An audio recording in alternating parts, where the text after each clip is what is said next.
Let's call to order City Council work session for June 15th, 2020. This is a Zoom conference. If you are interested in the instructions to join, please go to the city's website, newbergoregon.gov.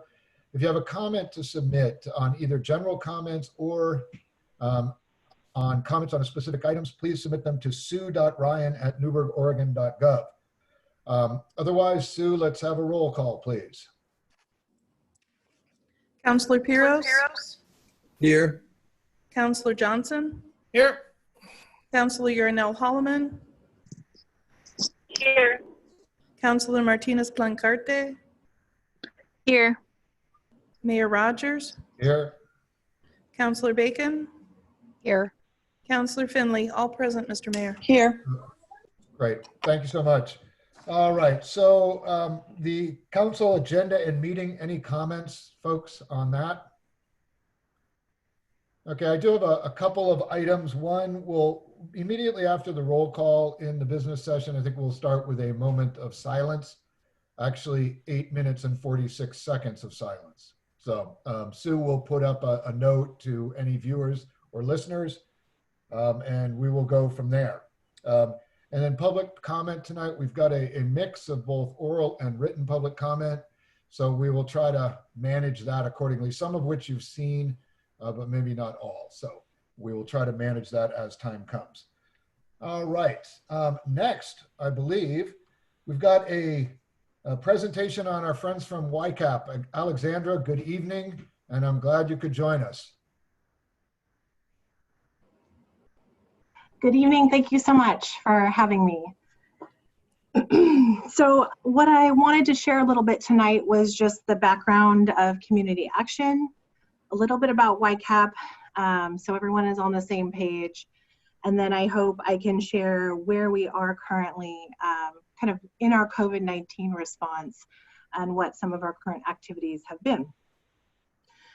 So just for everyone's information, community action agencies were created in under the Economic Opportunity Act of 1964. Today, there are more than 1,000 community action agencies across the United States. It makes up the largest anti-poverty network in the United States, and currently Oregon has 18 different agencies. And we're all different sizes. Some serve single counties, some serve multiple counties.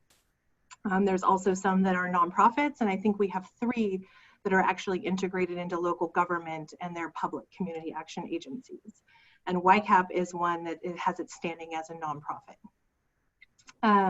While we have a strong national foundation, what's really unique is each local community action agency has the flexibility and funding to find out what is happening within the different poverty levels in their own community, which means we're able to do community needs assessments every other year to decide what type of funding is applied where, and we can design programs to meet specific needs. So what happens here in Yamhill County does not have to match what's happening at other counties and other community action agencies within Oregon or outside of Oregon. This January, YCAP celebrated being in the community for 40 years. So a lot has happened during that time, and programming has continually changed as new needs came up in Yamhill County. We currently have about a little over 80 different funding sources. Those funding sources are direct federal, pass-through federal, state funding sources, local foundations and grants, and individual donors. We also are the recipient of the Community Services Block Grant, which is unique to agencies like ours. And that is directly tied to how we put on our community needs assessment and look at what's happening in the community. It's really exciting to be able to leverage this kind of support across Yamhill County, but at the same time, what that means for YCAP is that we have a very high responsibility in the administration and the program oversight for every single scope of requirements within these different funding sources. So oftentimes, it's easiest if I share current programs in their broad view, but also underneath the surface, you might have a housing department, but that might actually be 20 to 25 different specific housing programs. So to walk you through where we're at today, one thing is that we're not reopened to the public for clients to walk into any of our facilities right now. And during COVID, we have been posting an alternative access sheet on our website and on Facebook. So if somebody is looking for assistance, all of our programs are up and running and we're still serving clients. There's just either direct web links to application or direct phone numbers for every single department. We hope to reopen soon, but we're not quite there yet. One of the biggest components that's known across Yamhill County is, of course, our food bank relationship. We operate as the regional food bank, which means that we can maintain a relationship with the Oregon Food Bank, and we're also the recipient of USDA food that will come out to each state. Right now, we support 42 different sites across Yamhill, and that includes congregate meal sites, and food pantry partners. And with our relationships, we're able to pass through free food to those partners when that's available. We're also able to purchase wholesale food at a much reduced price to pass that on in bulk to our partners. So they can set up those pantry styles or they can do those meal plans. During COVID, one thing that we've switched to is the supplemental food box model, which was something that food banking had gone away from in the past few years. And that has just been to eliminate some of the risk around handling of food during this time. We've removed a lot of our donation bins because we weren't sure how to process those and how to quarantine those. So we've gone to preparing food boxes, and then they sit, and then if a pantry goes down with COVID or they have an extra need, we're able to deliver a pallet of food boxes to existing partners. We've been doing an exceptional amount of food sourcing locally. So when we have gotten donations in and funding to purchase food, we've been going to entities like Grocery Outlet, local restaurant suppliers or restaurants that need to move product, and getting those into our food bank and then out to the pantries and meal sites as well. We've had the opportunity to address some vulnerable gaps in populations with food. Recently, we have been supporting a family place with food boxes for vulnerable families with young children at home, so case managers can take that food box direct to that home. And we've been able to supply food boxes to our moteling project. With this much food moving and boxes being packed, we've also been having to utilize a second warehouse. So we've been in 2 different warehouses, not only to deal with the increased food, but also to protect our food banking teams in case we were to be impacted by COVID and one team was exposed and we had to shut them down. We certainly wanted to make sure that food would still go out to all those partner agencies and we wouldn't have to stop our operations or stop them for very long. And the final thing about food banking is that we have been in communication with the Oregon Food Bank, and there should be a very large release of USDA food coming sometime mid or end of July. So right now, YCAP doesn't have information on what that will look like, but we're still preparing to be able to move that very quickly out in the community. And right now they're letting us know that that's more than we've ever received before. So it should be large in volume. YCAP also has energy and weatherization programs.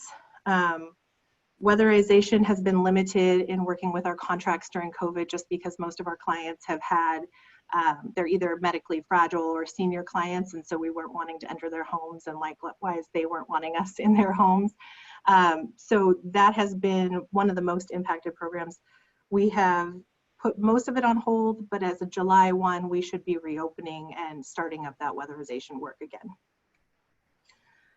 The second part is that we do have energy assistance to help with utilities, and right now we have a ton of CARES funding that has come through and is available. So if you guys know people that need assistance, we have an online application, and we are taking phone calls with both of our energy case managers.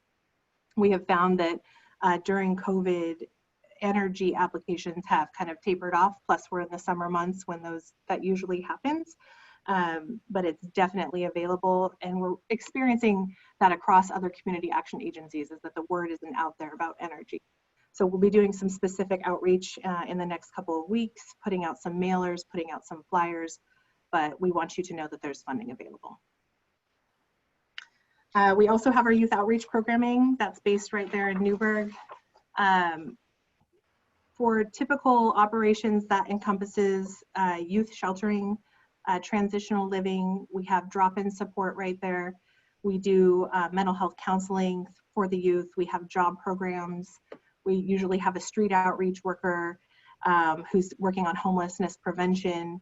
And the ages of youth that we typically serve are 11 to 24. During COVID, we've had to close our drop-in center, and we don't have a date for reopening that just yet. We did open a texting line, which is posted on our website and on that access sheet for youth to connect with our case managers. But all other youth shelter, both in host homes and in our transitional living apartments, has continued during COVID. You've probably heard about a couple of our big projects through our housing services department. For those of you that don't know, YCAP operates the coordinated entry for the county, and that is a single entry point where someone who is unhoused or someone who is precariously housed can make a connection with us, go through a quick screening process, talk with a case manager, and we can start finding out what next steps they need depending on their situation. So the name of that is Any Door Yamhill. It's on our website, and it also has its own website that can be accessed. That is the first place to go for any of the housing assistance I'm about to talk about. So if you're in doubt, there's a direct number to a case manager for that, or go and do that online screening tool. We operate 3 different shelters currently. We have 2 shelters in McMinnville. We have 1 in Newberg. We also coordinate a shelter collaborative group, which includes every single shelter within the county. The work around the shelter collaborative group has been going for about a year.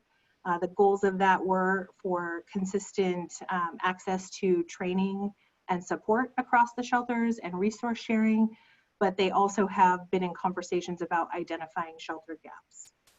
They've met consistently through COVID-19, and the biggest thing that we've been trying to do is ensure who has appropriate capacity in their shelter to take on people and who might be over capacity that would put people at risk for COVID. So I know shelters have been able to refer clients between each other or then refer into our motel shelter project.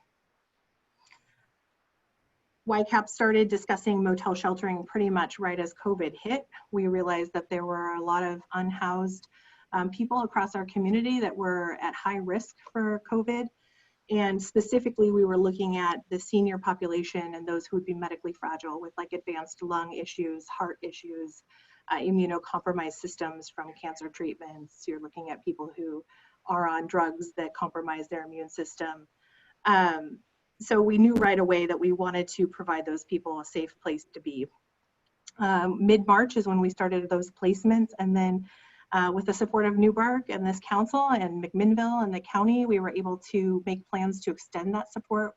YCAP had a limited amount of funds that we were able to repurpose and shift initially, and with the generous support from across the county, we now know that we can shelter many of these people and work with them through July.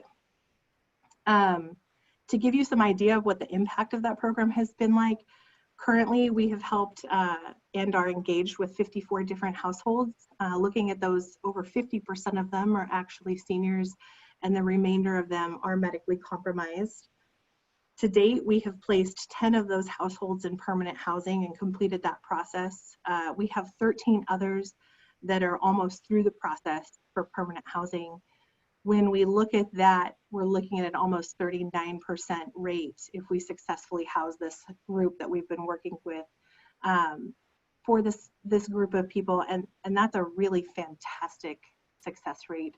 You're dealing with people who have been chronically homeless for a long time, who come with a variety of other things such as chemical dependency and mental health and lack of community.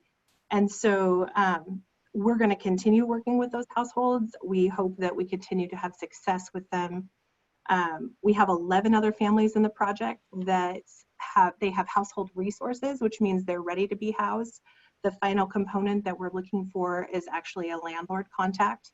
So if anyone has referrals to landlords who would like to look at clients who actually have resources and paperwork and are ready to go, we have at least 11 families from this project that are at that stage. Things that we are attributing to some of the success in this model is just having that consistent point of contact with people. People are finding safety because it's not a mass shelter option. They do have their own space. We're finding that they're very well rested, and so when they're well rested and their stress is coming down and they feel safe, they're able to engage with our case managers and complete some of the next tasks and next steps to seek a permanent housing solution. We've been able to engage partners like the Cancer Foundation. We've had a couple of patients of theirs that we've been able to house when they didn't have funding for housing and would have ended up on the streets. We've been working with Providence in the same way, and we've also been working with the Bridges program. It looks different for every client in the hotel project, but a couple of our stories have been an elderly gentleman who entered who actually had a fractured pelvis, and his number one need was to get into a rehab facility, a physical skilled rehab facility. So that was one of our first success stories, was getting him off the street into a motel, working with him, and then he was able to get actual physical treatment. We've had a veteran that we had been working with for about 6 months and really needed to get into chemical dependency treatment. And it was very difficult just to track him down for a signature and for a final lab test to get into that treatment. And with the hotel placement, we were able to find him. He was in a safe place. We got that signature, we got that blood test. And a few weeks ago, he was able to enter into treatment.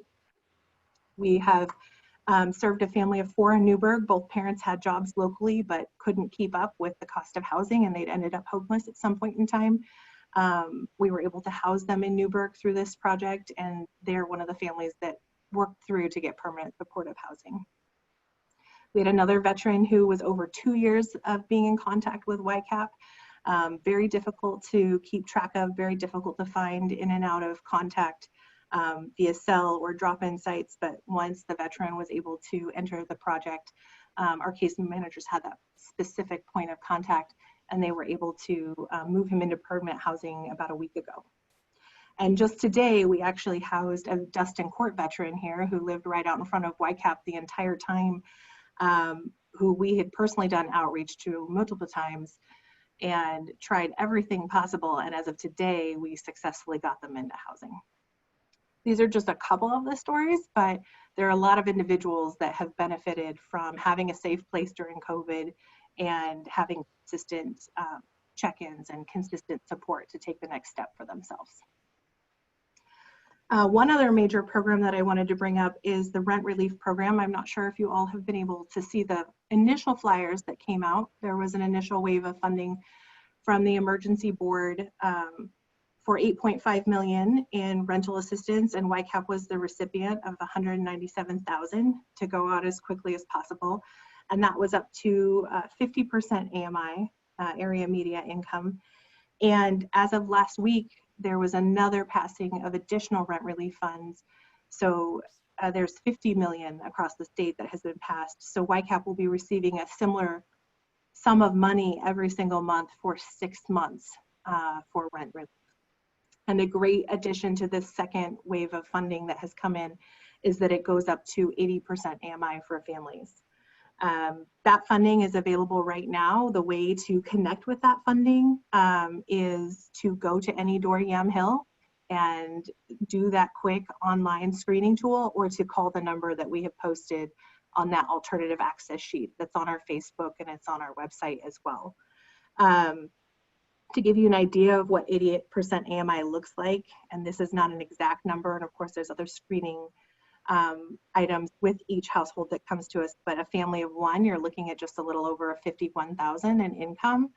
A family of 4, you're looking at about 73,000 in income for up to 80% AMI. One thing that's also great is this doesn't factor in anyone who's receiving their unemployment benefits, those $600 checks that are going out. That's not factored into their eligibility for this program.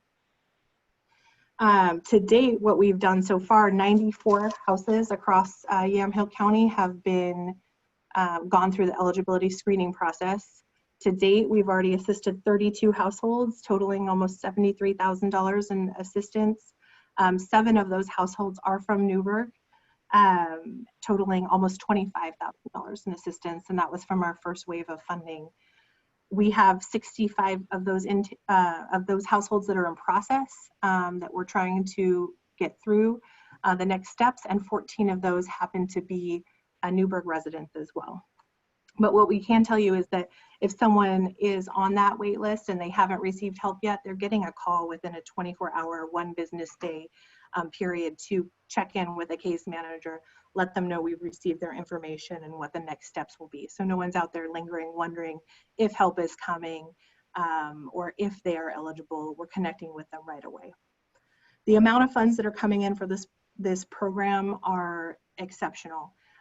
For YCAP to be able to move upwards of $200,000 every single month for 6 months. This goes through December 30th of 2020. So we're in the process of hiring some additional case managers with a focus specifically on case managers that can reach all the populations across Yamhill County and are bilingual. So this program is still developing. The funds were just approved by the e-board on June 5th. All of last week we worked with our state funders and we already have pre-approved a few families that should get checks this week from that funding.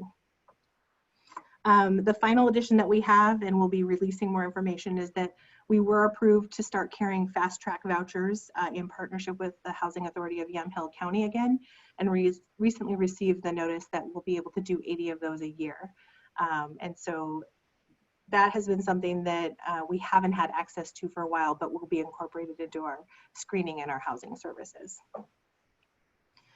A couple of things that we're working on at YCAP moving forward.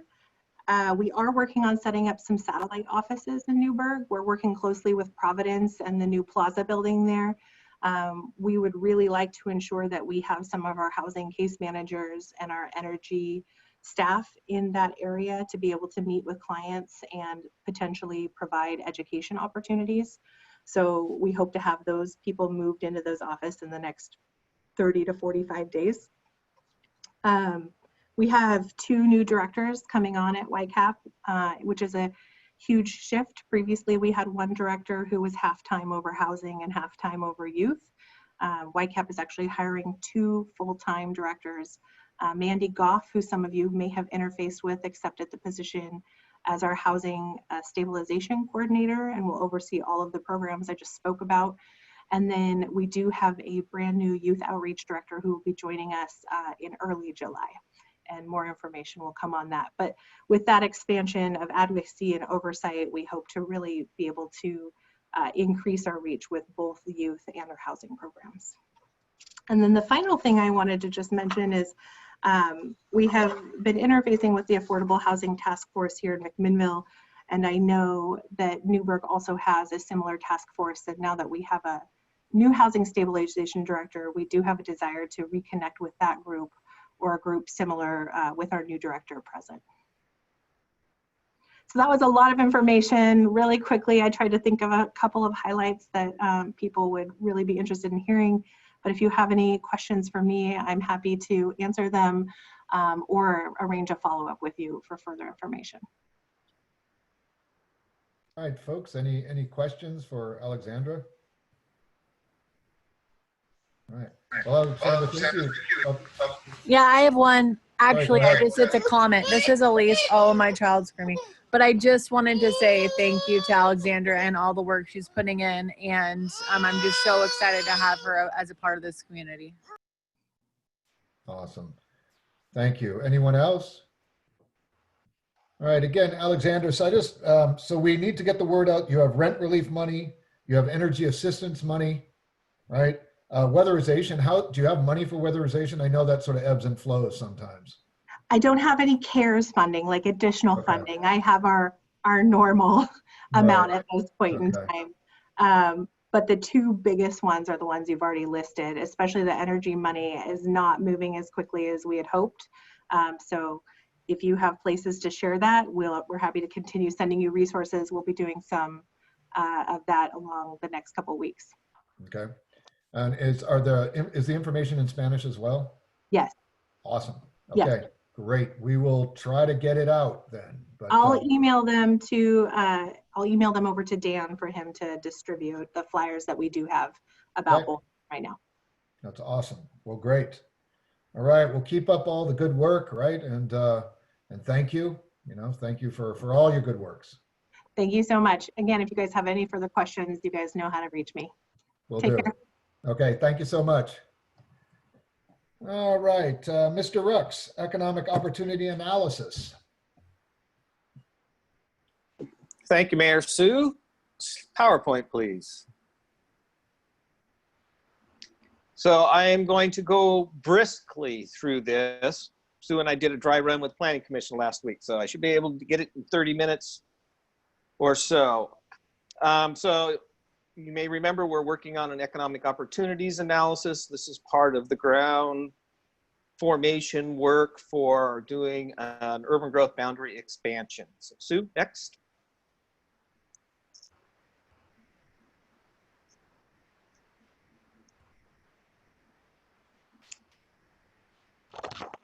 Sorry. There we go. Next. So I'm going to go through what happened on the first CAC meeting. So we did introductions. So the council did appoint a citizens advisory committee to oversee this particular project and provide guidance back to the consultant, which is Echo Northwest, and to city staff. So we did some project overview work. We talked about some trends and some employment analysis. Next.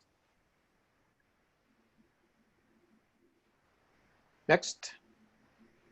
So why do we have to do an EOA? So it is a requirement as part of Goal 9, the economy goal. And it just overall, it helps us better understand what our economic development strategies, what our land use policies need to be or to modify, which are currently in our comprehensive plan.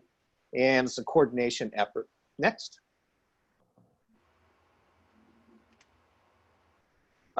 So this is the language out of Goal 9, is to provide an adequate opportunities throughout the state for a variety of economic activities vital to the health, welfare, and prosperity of Oregon citizens. Next. So Goal 9 has some various component parts. So we do the opportunities analysis. We have development objectives. We do an evaluation on our employment lands, which is our commercial and industrial lands. And from that analysis, we make a determination if we have an adequate land supply over a 20-year period, or if we need to look at modifying our land supply in order to accommodate that employment growth over a 20-year period. Next. This is a very complicated graph, but it basically outlines the three components of what we need to go through to do an EOA. So on your left-hand side of the screen, we have to do an inventory. So think of it as three different funnels kind of going down, collecting, analyzing data. Then we have to do a need analysis for our employment land. So first you do, what do we got for the inventory of vacant, partially vacant, and developed land? Then we look at population projections and or employment projections. That will then start to drive what our need is for different categories of land. On the right-hand side is where we start to develop policies and strategies. Next. So we held a project kickoff for this with the consultants initially. There was a charter that was put together for the program. We'll do a trends analysis. We'll do that buildable lands inventory. We'll do that employment land needs analysis. And then we'll develop those strategies. The all important part of this is what strategies do we need to do to employ going forward in the future. And in the end, it all comes together as one final EOA report. Next. So I already talked about the Citizens Committee and then providing feedback to the consultant and to staff. And so they will provide recommendations. In the end of this project, they will develop a recommendation that will go on to the Planning Commission and the City Council. Next. Desired outcomes. And so we had a conversation with the CAC, and this is just some brief comments that came back. I guess I need to learn to spell check. So one of the things that stopped the loss of businesses, we've had businesses moving out of town.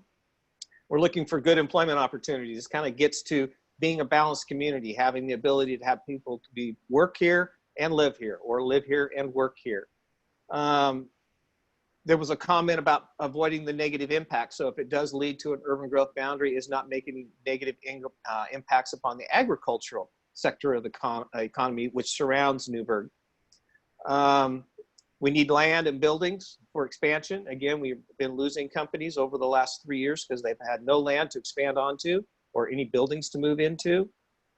And then a couple of the more generic is just the uniqueness and the special quality of Newberg and trying to maintain that as the community continues to grow, and there will be additional employment opportunities.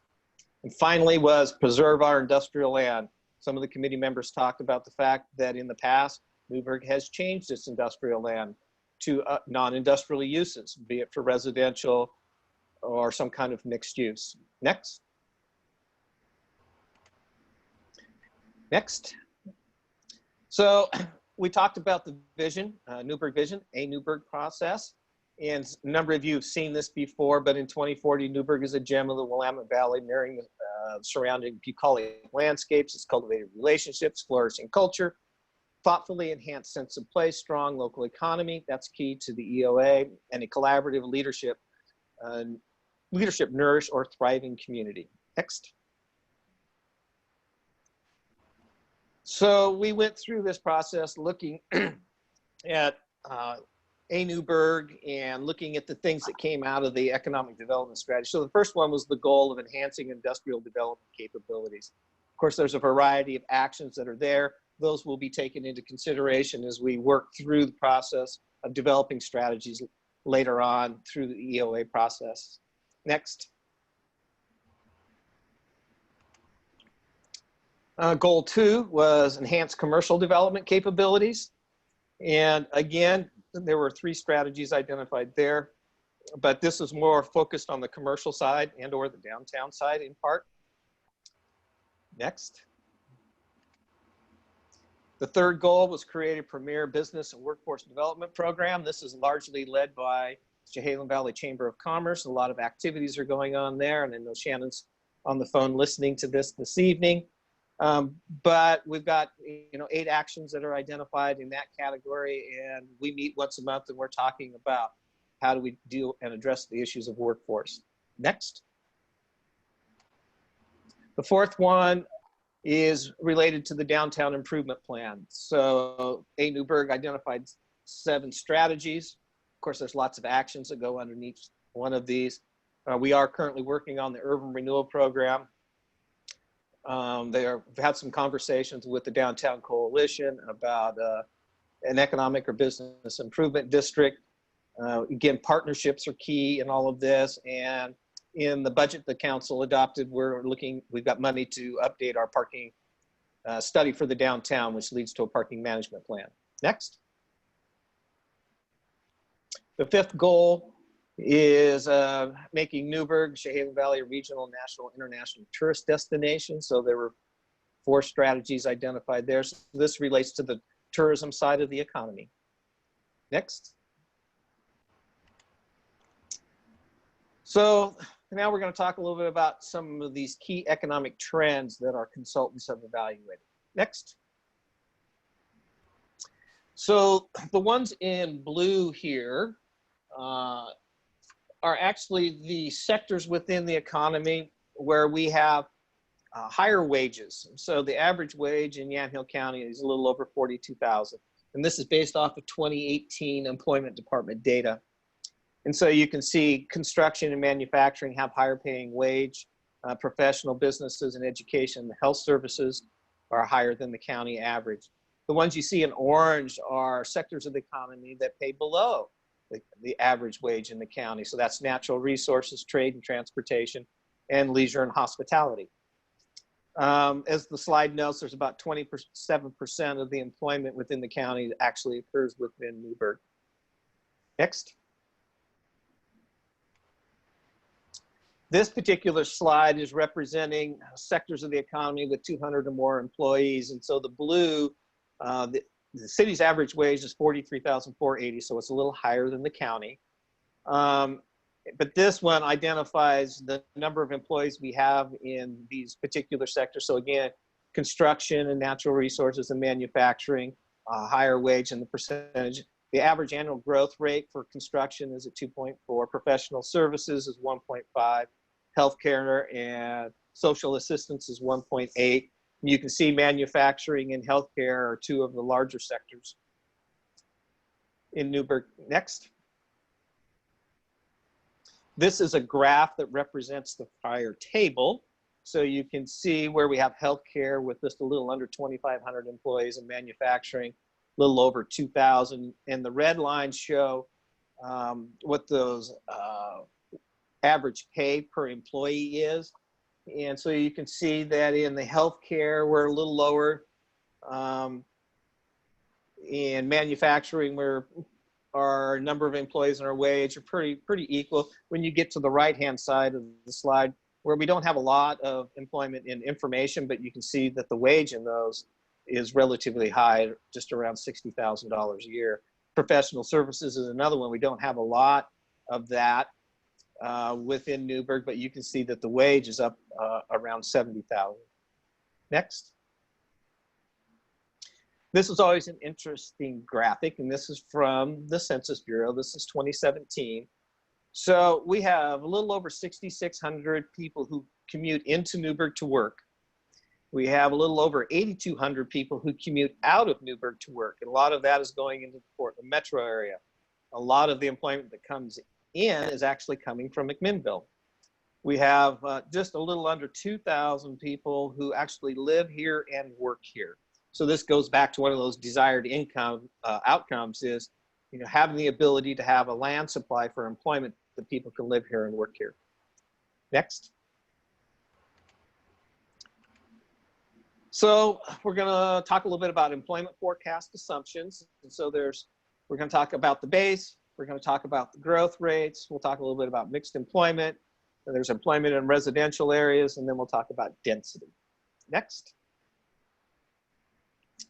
So this is a slide that shows covered total employment. So those who are tracked by the employment department. So you can see we have just a little under 9,700 workers within Newberg that are under covered employment.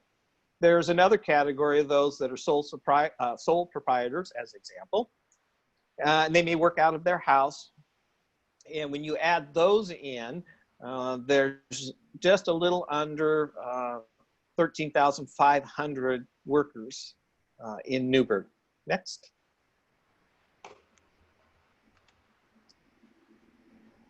So this takes data from the Oregon Employment Department, and this looks at it regionally. So as the slide indicates, Lynn, Marion, Polk, and Yamhill counties, and that's the geography. So Employment Department breaks out the state in different regions.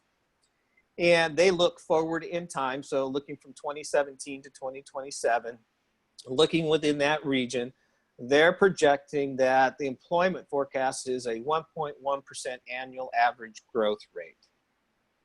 Next. This slide combines the employment department, which you can see in the center column, where in year 2021, the growth rate in the valley would be a little under 14,000 jobs in Newberg, and 2041 about 17. But what's important on this slide is over on the right-hand side, there are two safe harbor provisions in the administrative rule. And the city will get to pick which safe harbor we would like to use. Or we could do a more complicated and go out and do our own analysis. But we do not have the resources from the funding for this, which comes from the general fund and a grant from DLCD. So the OED, which I mentioned, the 1.1% average annual growth rate, or we can look at the PSU population growth rate. So the one that we've identified here is 1.73%, but this was based off of the population estimate that came out from PSU a little over 3 years ago. That population estimate is being revised, and final numbers will be coming out later this month, by the end of the month. Looking at those early numbers from that, we're estimating that the PSU population is probably going to bring us down to somewhere around a 1.2 or maybe a 1.3 average annual growth rate. So this table will get updated over the course of the next couple of months. Next. So then we talked with the committee a little bit about the mix of employment. So what we currently have is 25% of our employment is industrial, 11% is in retail commercial, 57% is in commercial, which is non-retail, and 7% is in government. And so we've asked the committee, you know, as we go through this process, consider what might there be a change in that mix. We're not asking for the answer now, but we've asked them to consider that. We also need to consider that residential employment. So people who are teleworking, working from home, and the changing. And so the committee talked about with COVID-19, where we've seen more of that in the last 3 months. Will that continue, and to what degree into the future? Next. So with all of that information, there's a lot of data. There's a lot more detailed data than what I've showed you, is that we'll have to go back and refine our employment forecast. At that time, we were going to be working on the draft of the buildable lands. We needed to talk about our target industries and what those site needs are, and whether we have sufficient land or not. Next.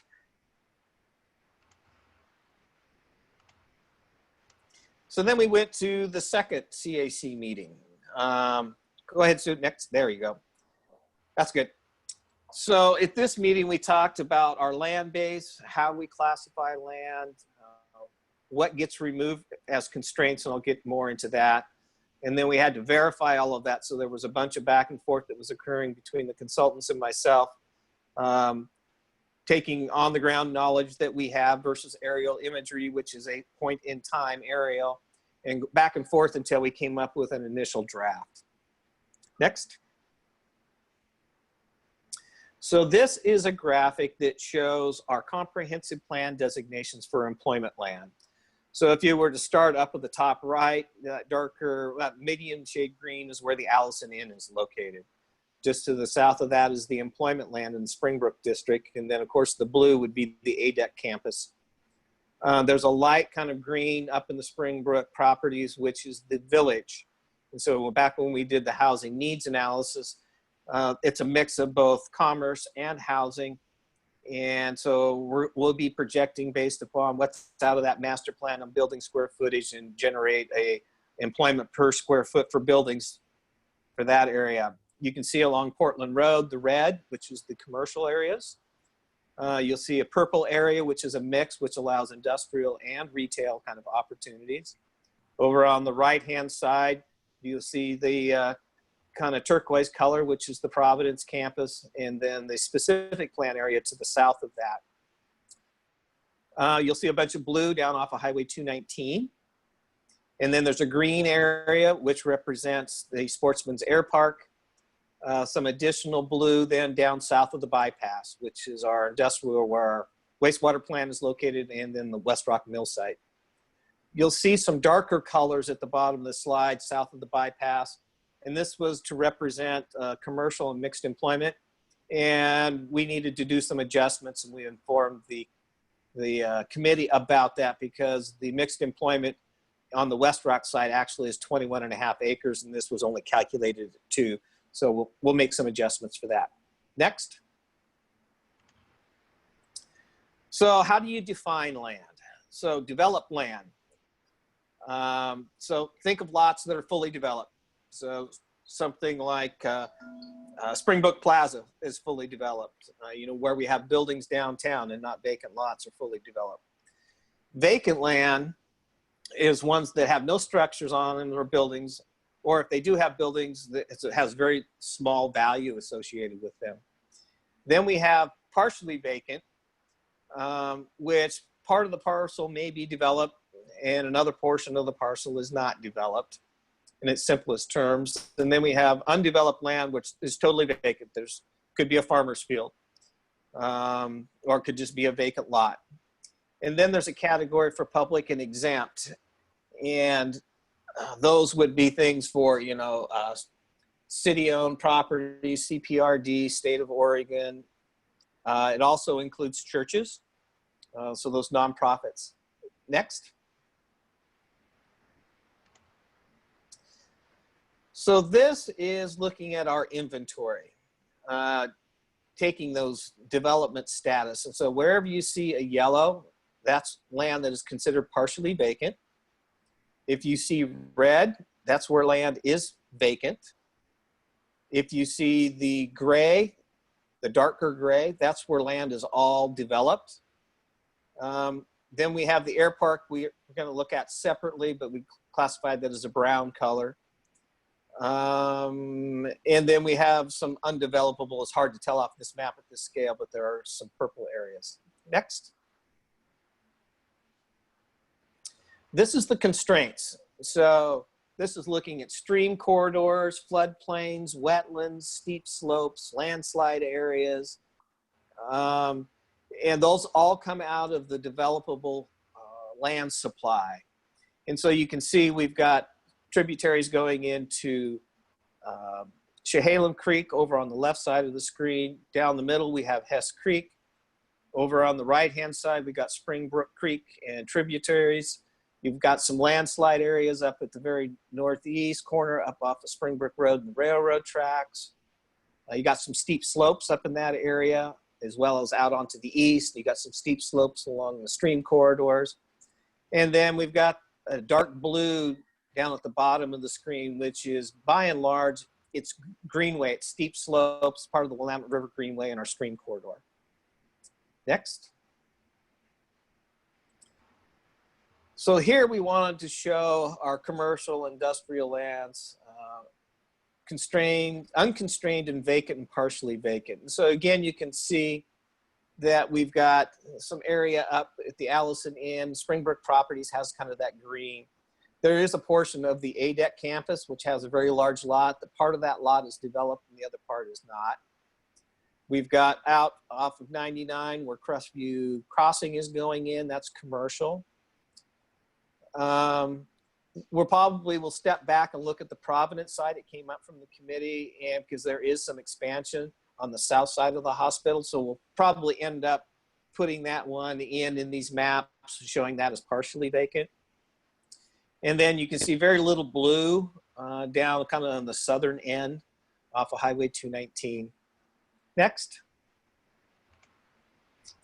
So these are some numbers. So we've got 105 total buildable acres of commercial land, and this graphic breaks that down into subcategories.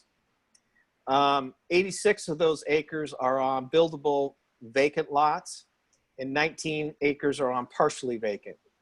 If you go down to the mixed use, we have a total of 13 acres. Buildable acres on vacant is 9, partially vacant is 4. Industrial, 30 acres of total buildable.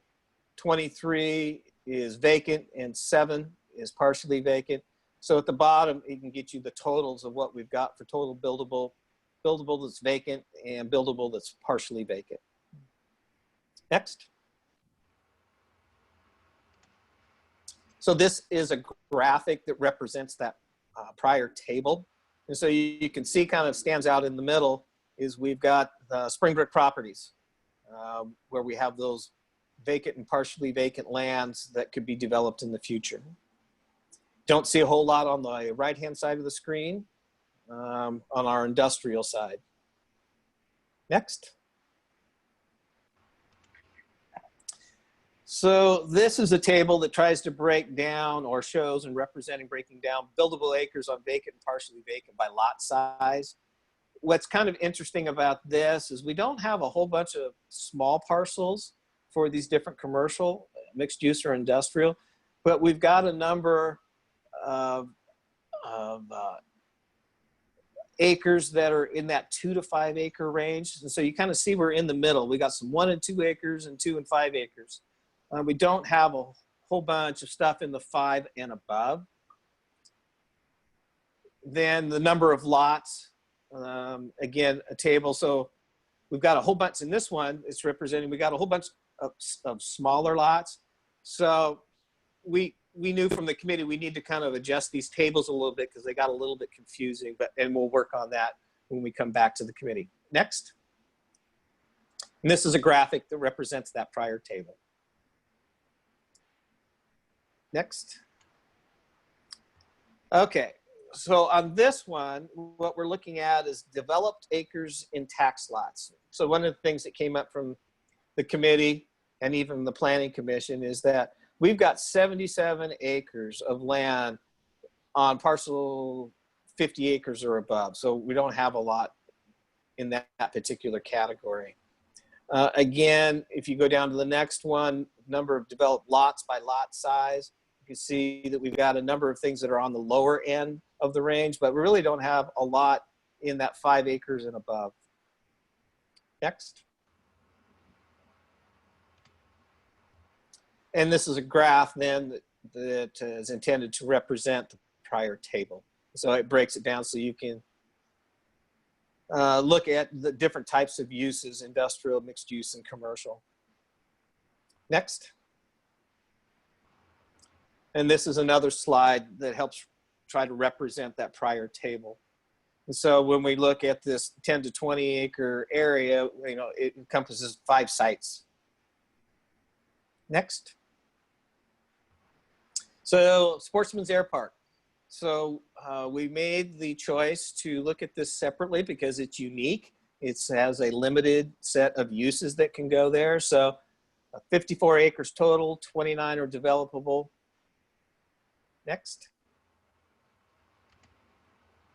So these are the kind of uses that are allowed in this particular overlay. So they're really aviation related, but what's kind of interesting is that aviation related businesses don't necessarily have to be located adjacent to an airport.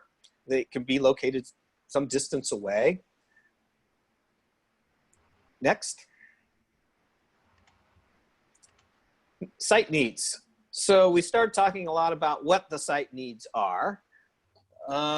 And so we used the categories that came out of the economic development strategy for advanced manufacturing, food, beverage, general manufacturing, technology, agriculture, traded sector, and aviation related industries. And underneath that, then we started to put the different types of industry sectors that would fit into that overarching. Next. You cannot read this table, but it's in your packet. So this is a table that was prepared and comes from Business Oregon out of the Infrastructure Finance Authority. And what this table does is it breaks down all these different industry sectors about their attributes. So it could talk about their lot size that they need, distance from a state highway, distance from an interstate. Do they need rail? Is it preferred or is it not preferred? And it drills down even further and gets into infrastructure size. You know, what size of pipes do they need for water and wastewater? Do they need electricity? What type of electricity and redundancy and so forth? So this will be another tool that we will use to help us in identifying site needs. Next. So we took that then and started to put together some different tables looking at targeted industries and what type of subsectors fit underneath that. So advanced manufacturing as examples, high tech, advanced manufacturing, industrial parks, and specialized uses. From the committee's conversations, there were some additional green boxes that they would like to have checked in this, and so we will update this table accordingly. Next. I'm going to close my door for a minute. They're vacuuming.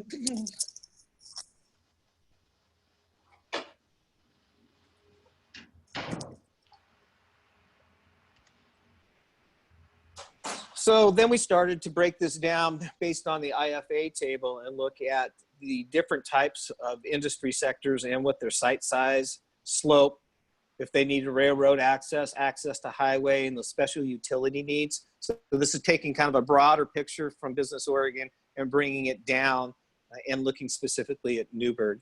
And again, in this one, when we started looking at the traded sector and the high tech, the committee said that range of 5 to 100 acres is too broad, and they've asked us to break that down into something like 25 to maybe 50 acres, and then 50 acres to 100 acres plus. So the consultants and I will be working on that. Next. Competitive advantages. So we went back to the SWOT analysis again out of the economic development strategy as a starting point, and ask committee members to provide us feedback. And so you can see strengths as our location, transportation with highway and rail service, utilities, quality of life comes up, and that was one of the desired outcomes. Weaknesses is distance from I-5, traffic congestion on 99, lack of a robust public transit system. And the others, we have aging infrastructure. And of course, our engineering department and public works are working on the infrastructure issue. And then of course, the big one that comes out as a weakness is a limited land supply. Next.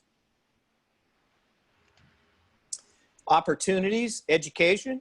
With Fox, PCC here, we've got redevelopment opportunities. And if you go back to the Newberg, or you go to the economic development strategy, it identifies that Riverfront area. We have the new master plan for that. Tourism, that was one of the things in the table above, is we didn't have tourism. And so the committee asked us to find a way to work that in. Entrepreneurial business. So we do have the accelerator that was started. Threats, always talking about the pandemic and what that will mean looking forward.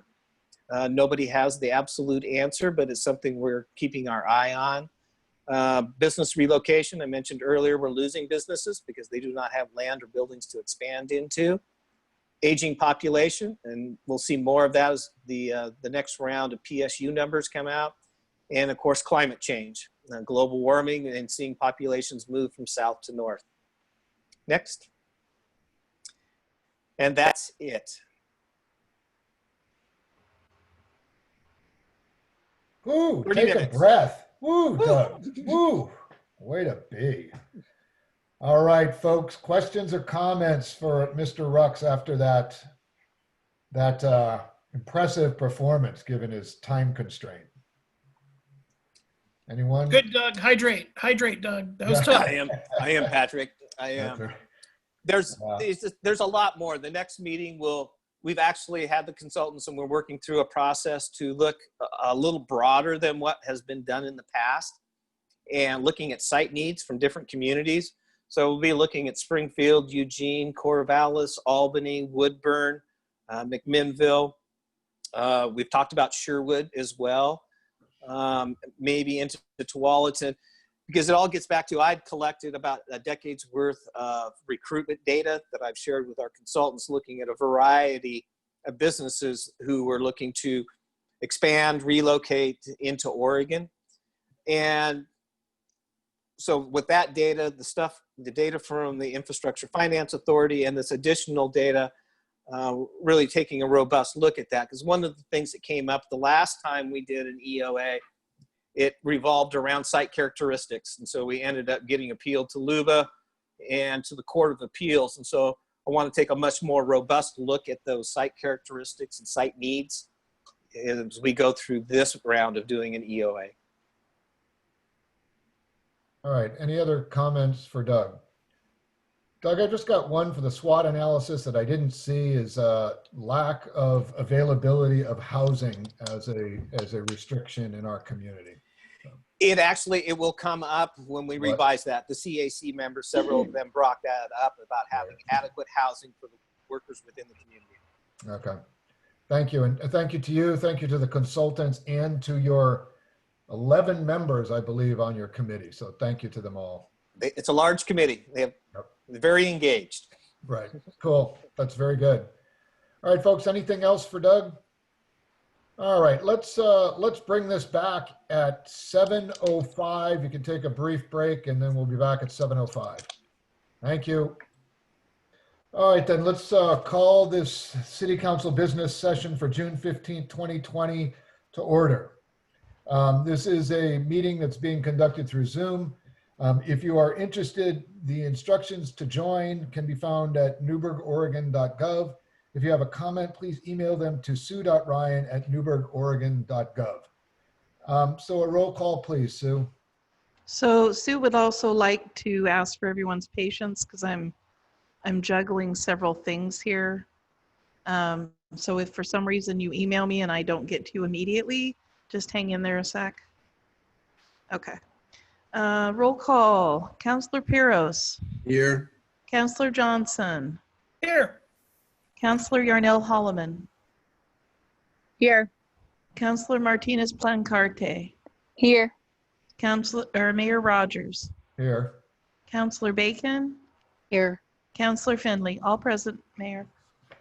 Thank you. On the subject of public comment this evening, we've got quite a bit, it looks like, both oral and written comment. So I'll remind folks when we get to that section, but we would like to try to limit it depending on the number of people that we have, both to 5 minutes, and depending on how many we have, we'll see how much time we can extend. But we normally try to keep it to a half an hour for general public comment, and then comment as well during the individual items. Right now, if you all could please indulge us, we would like to take an 8-minute and 46-second pause to remember the tragic death of George Floyd in Minneapolis. Okay, so you're not wanting to do the pledge? I'll do the pledge right after, if that's okay, Sue. Okay, no, that's fine. Hang on a sec, I gotta find that screen. Thank you.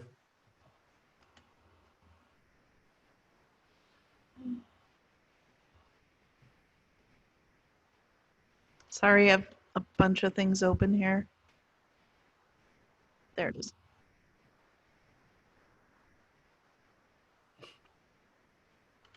Sorry, I thought I had it.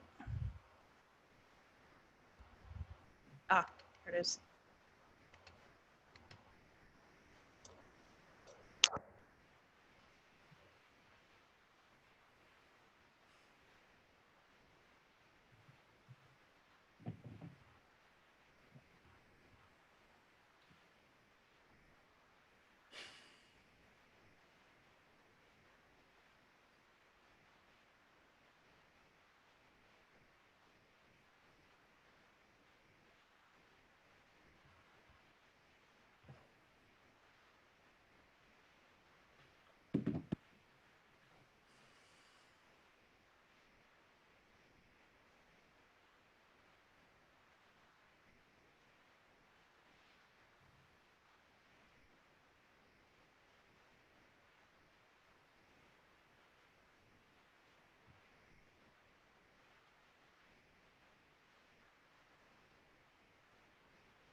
Okay, folks, that is 8 minutes and 46 seconds. And if you haven't experienced that before this moment, and I think anyone who is a sworn public servant, as we all are, and in any capacity, cannot help but be moved by that.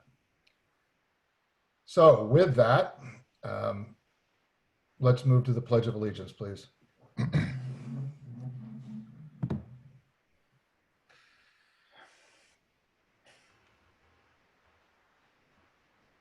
I pledge allegiance to the flag of the United States of America and to the republic for which it stands, one nation, under God, indivisible, with liberty and justice for all.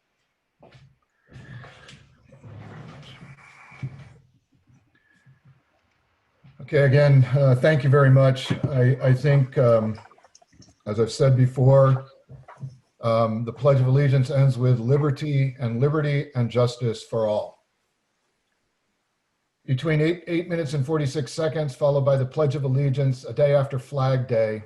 I think, I hope we all understand the significance. Okay, the city manager's report, please, Dan. It's a tough act to follow. And this report is the one that we're getting in the custom of publishing. So I will try to keep it as brief as possible, knowing that we've got a long agenda and that we'll publish the 10 pages of things. And there's some great things in here from the various departments in the city. But I did want to start off with another sort of statement and a reflection on Black Lives Matter in particular, given the protest, I guess, for lack of a better description, the event that we had on the 4th in Newberg, and kind of the ongoing public comment that we're seeing. So I just, not my custom to read verbatim what I've written, but I will try to read verbatim what I've written, stay on point here, and then I'll run through a few highlights of other city operations. But in the wake of George Floyd's murder and ensuing social action across the country, I've received numerous comments and questions from the community on both recommendations about policing and for the police chief's search. My hope is now is a time of growth for the community. Growth comes from a willingness to gather and address feedback, to learn from others. I'm committed to listen and to learn from those willing to share their ideas, perspectives, and stories. We should all be committed to listening to understand others' experiences and ideas. At a future work session, I'll be presenting the council some ideas and potential actions on addressing diversity, equity, and inclusion, specifically to speak to the council's goal. I do not intend to rush to judgment on the Newberg-Dundee Police Department. I also do not intend to ignore the weeks of social change conversations that have resulted from George Floyd's murder and the generations of voices seeking equality in this country. I'm a white male. That makes me a person of privilege in this society, and I intend to use my position to bring about action and change. I'm intent on listening and reviewing data as I consider what changes will be impactful or needed. Systemic racism in this country goes beyond policing, and addressing it requires more than just police reform. I'm committed to addressing the immediate concerns about policing, but I will not stop there. The City Council adopted a goal to incorporate diversity, equity, and inclusion into our organization, and it's my intent to focus action across all city departments. Mayor Rogers and I have talked with several community partners that are interested in forming a steering committee to create an ongoing listening project, and we should review and evaluate all of our systems in that manner to bring about change.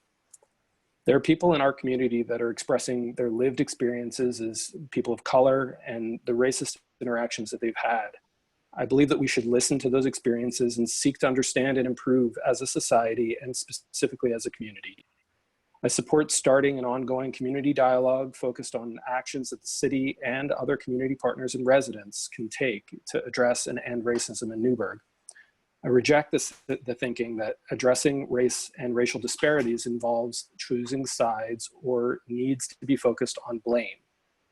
We have a perfect opportunity to improve, to make Newberg welcoming and safe for all people.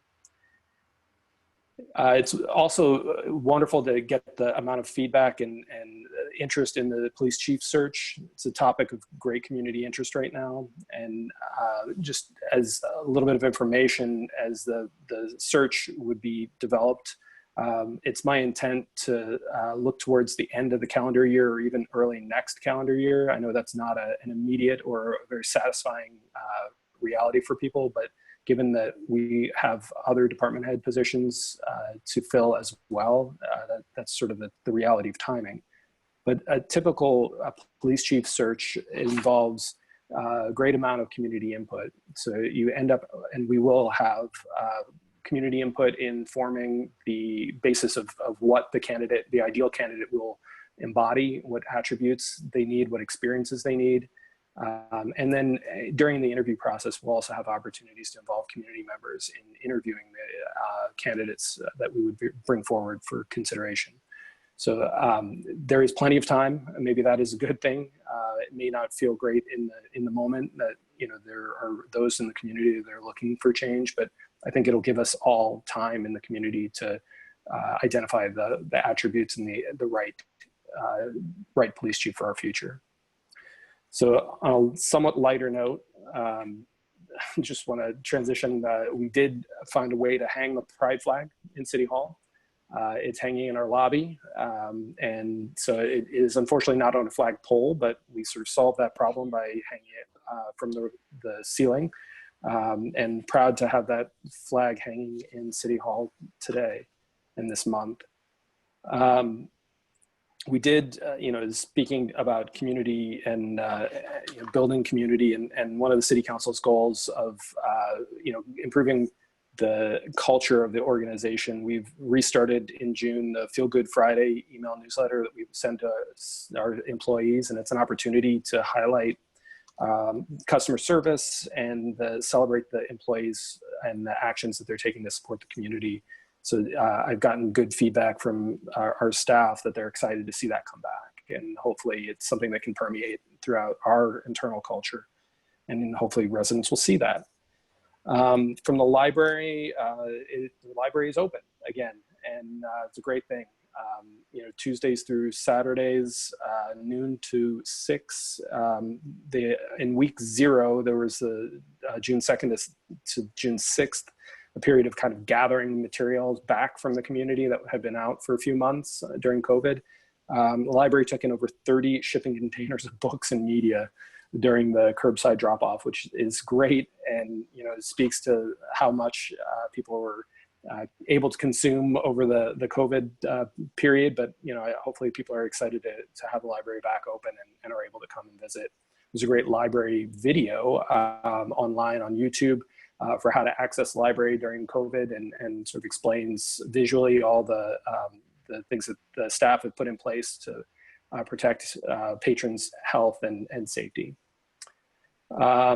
From a land use perspective, we're working on the implementation of the Riverfront master plan, and a lot of the code and zoning, all of the sort of steps forward are being put together, and joint City Council Planning Commission meeting is being scheduled, or has been scheduled, for July 9th to start to focus on that project and moving that forward. We're also coordinating, speaking of meetings in community development, meeting with property owners in the West End Mill District with the Downtown Coalition's help, and that'll happen in July as well.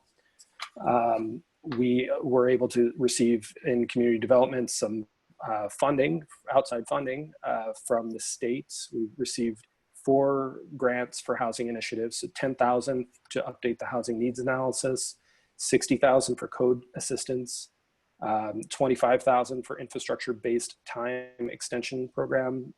It's related to the code assistance, and $50,000 for housing production strategy.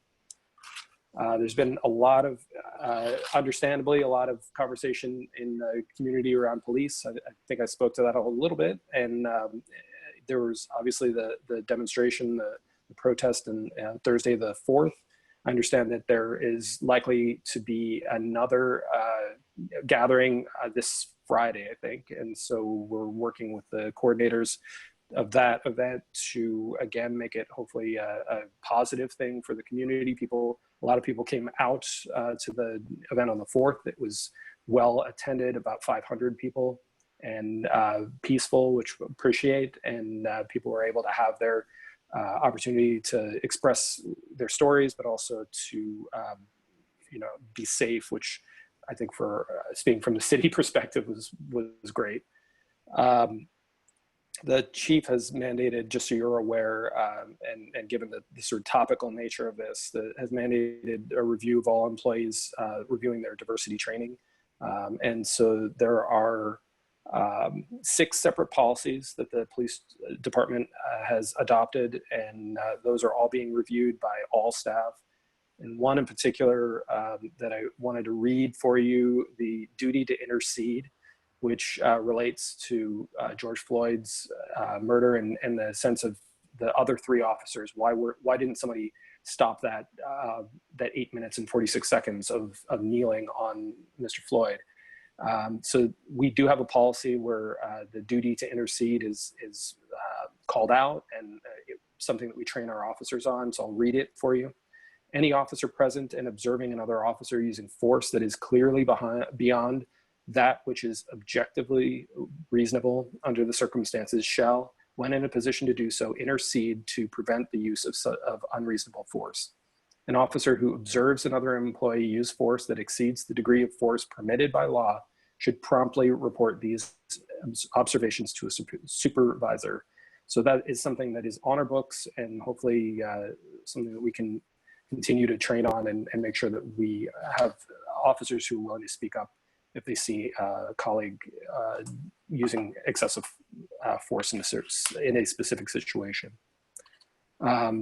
Related as well, both Chief Kosmicki and Captain Cameron Ferguson met with Newberg Unidos on the 11th, and sounded like that was a positive meeting, about 2 hours plus. So it sounded like a good opportunity to re-engage with the Unidos group. And finally, from police, Officer Brian Hagan, who's been serving as a canine officer with Tango, who's a beautiful dog if you haven't seen him. And he's also the department PIO, was promoted to sergeant in a competitive process. And so I want to congratulate Officer Hagan, or I guess maybe now Sergeant Hagan, on his promotion. In Public Works, I just wanted to highlight Cartograph. It's a system we've had online for a year or so. And it's an opportunity, I think, to really address the customer service goal that we have as an organization, a way to provide information directly from a resident. You can take a picture with your phone. It's an app. You can download a picture with your phone, and we can locate something that needs to be fixed or addressed. And it's been used internally for a while. It also then downloads or creates a list of reports for supervisors or people like me to use to evaluate our effectiveness in both the timeliness, but also sort of the number, the location, sort of when we've got a problem area, we can address it. So it's something that staff is getting near the point of rolling out to the community for exactly what I described, some use there. And so that's something I've got a little data set in the report that people can look at and maybe get a taste for what that is producing in terms of data side for our staff. We are in the process of completing the seismic resiliency study. Should be a July completion, and then we'll bring that. It's part of the information will be used in the redundant water supply study, which is also a July timeframe. So we'll bring those things forward soon. Safe routes to school planning continues. The notice of intent, looking at the calendar, I think is due today. And so believe we've submitted and the attempt to apply for a grant for safe routes to school. Solar farm project is starting, and while construction has not been determined, we have a completion date. So hopefully we'll be able to start soon. And that'll be next calendar year. Some highlights from water. We did have 2 water line breaks in the last month. 2-inch line near Morton Street at CPRD's Armory failed, was replaced. The second was on the 24th of May. Frontier Lane and Charles Street, a 4-inch hole in one of our pipes was caused by some soil electrolysis, essentially a loss of pressure throughout the neighborhood, and that was also repaired promptly. Definitely something that we want to encourage people to use Cartograph, or I guess in the future, but to tell us when there are those kinds of issues, and we're definitely trying to make sure that we're on top of everything related to the water. We have replaced 150 feet of roadbed and asphalt on Springbrook Way due to the failure of the subbase there. So trying to maintain the roads that we have. Cleaned 1,957 feet of storm line and used video to inspect 4,713 feet of storm line.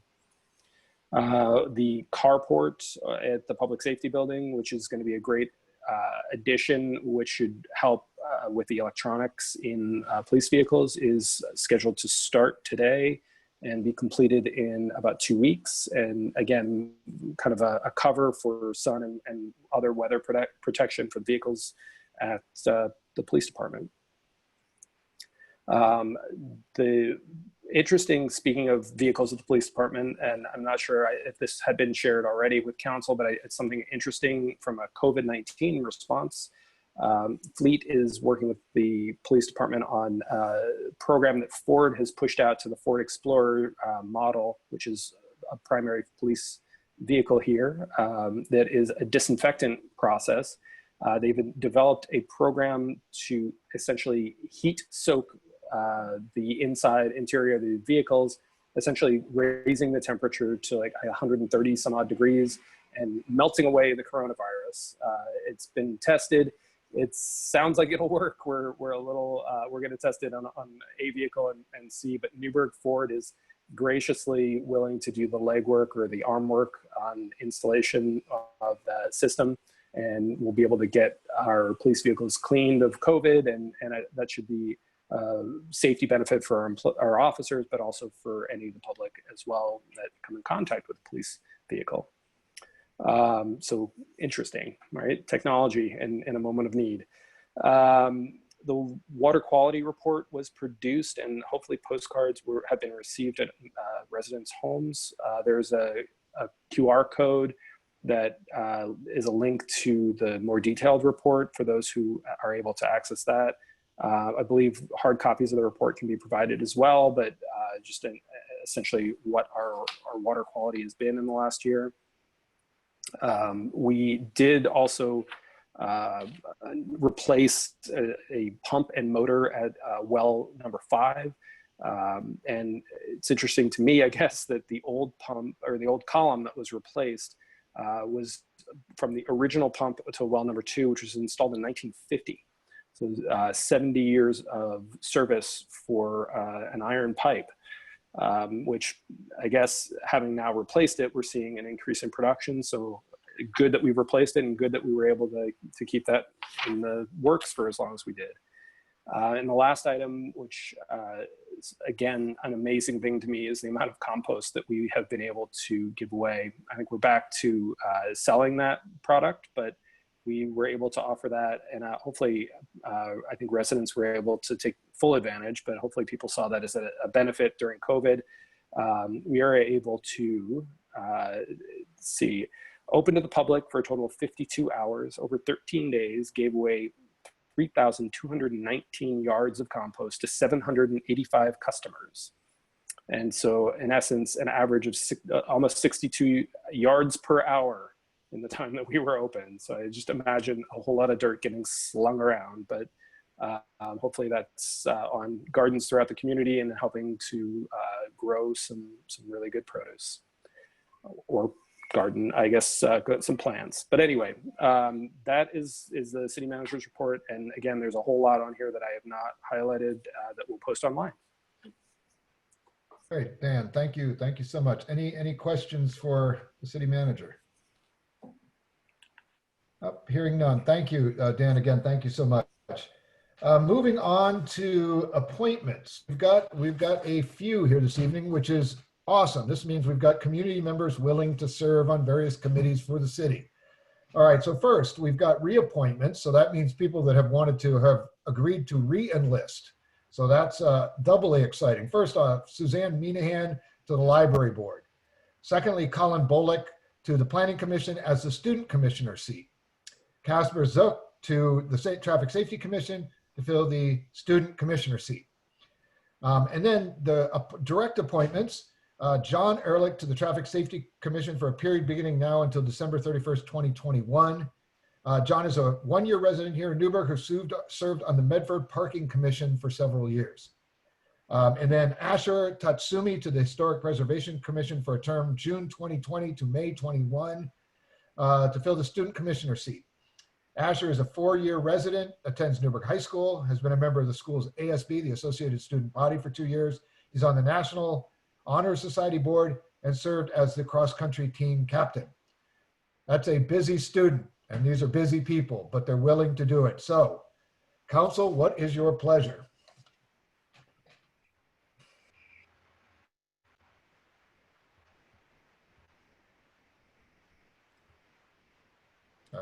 Anyone?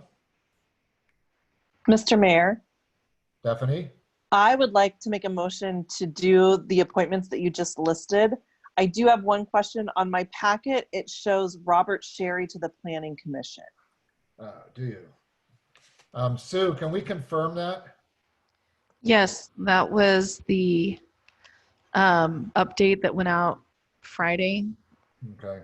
So I must have missed it. So my apologies, Mr. Sherry. Of course, we would not want you not to be on the Planning Commission. So let's add Mr. Sherry as well.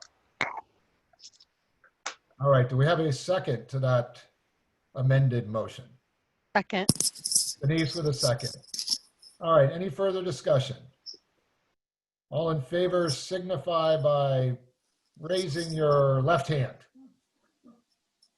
All right, looks like we got everybody. All right, so 7-0 there, Sue, and thank you all very much. And thank you for the people that are willing to serve. So thank you so much. All right, now we've moved to the portion of public comments for this evening's meeting. And again, as I mentioned at the top of the hour, we would like to try to keep this limited to a certain degree. Sue has kindly put up a 5-minute timer, so we'll go with that. Sue, how many folks do you have on the line waiting to speak?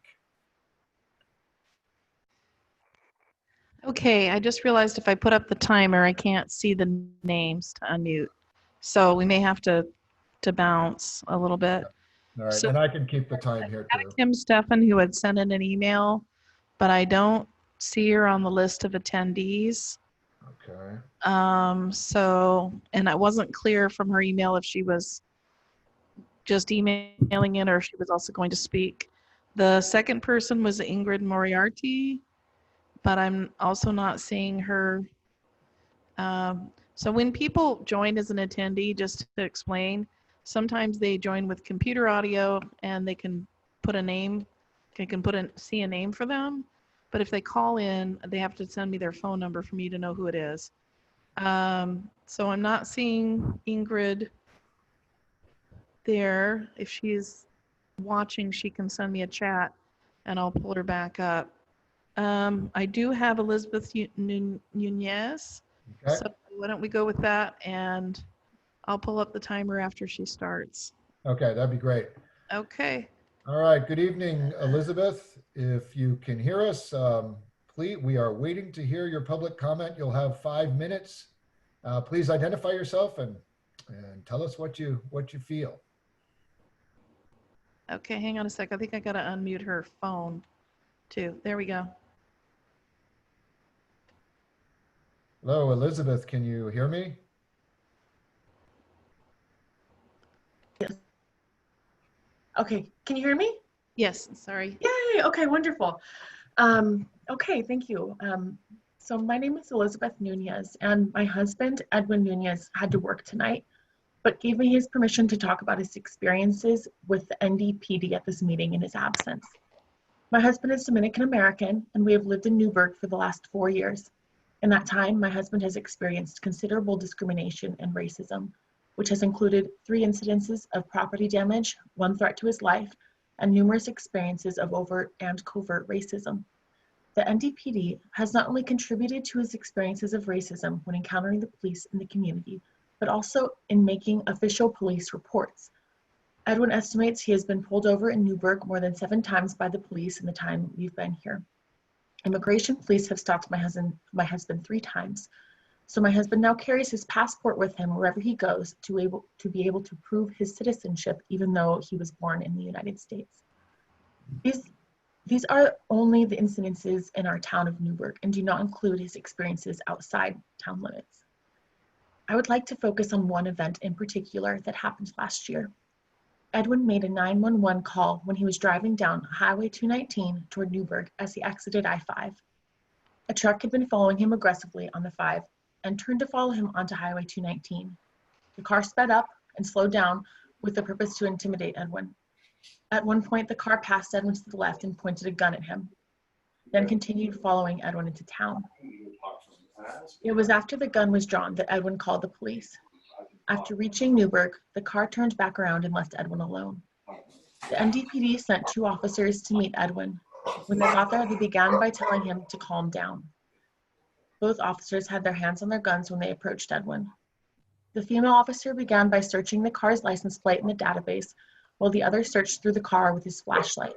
He asked if my husband had any weapons or if there was anything Edwin might want to report.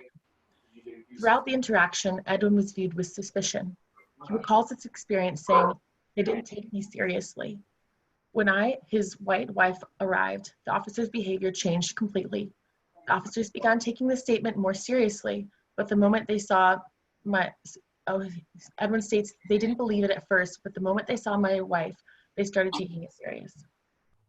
By this point, my husband was scared, frustrated, and had lost any confidence that the officers would take action as a result of the report. He decided not to complete the written portion of the report because of his experience. After this, my husband refused to make any reports to the police because, quote, "nothing will happen and it's a waste of time." A few months later, the tire of my husband's car was slashed in front of our home. There were 5 cars in the driveway, but only the car he drives was damaged. Less than a week later, another tire on the same car was slashed in the parking lot of Fred Meyer in Newberg. The guys at Jiffy Lube were amazing and helped my husband to get the car into their garage and replace the tire for no cost. Fred Meyer reviewed the footage, but could not identify the individual. These incidents, as well as others both in and outside of Newberg, have not been reported to the police as a result of Edwin's experience of the previously described report. A similar handling of a report to county police, and times he has been pulled over by the police.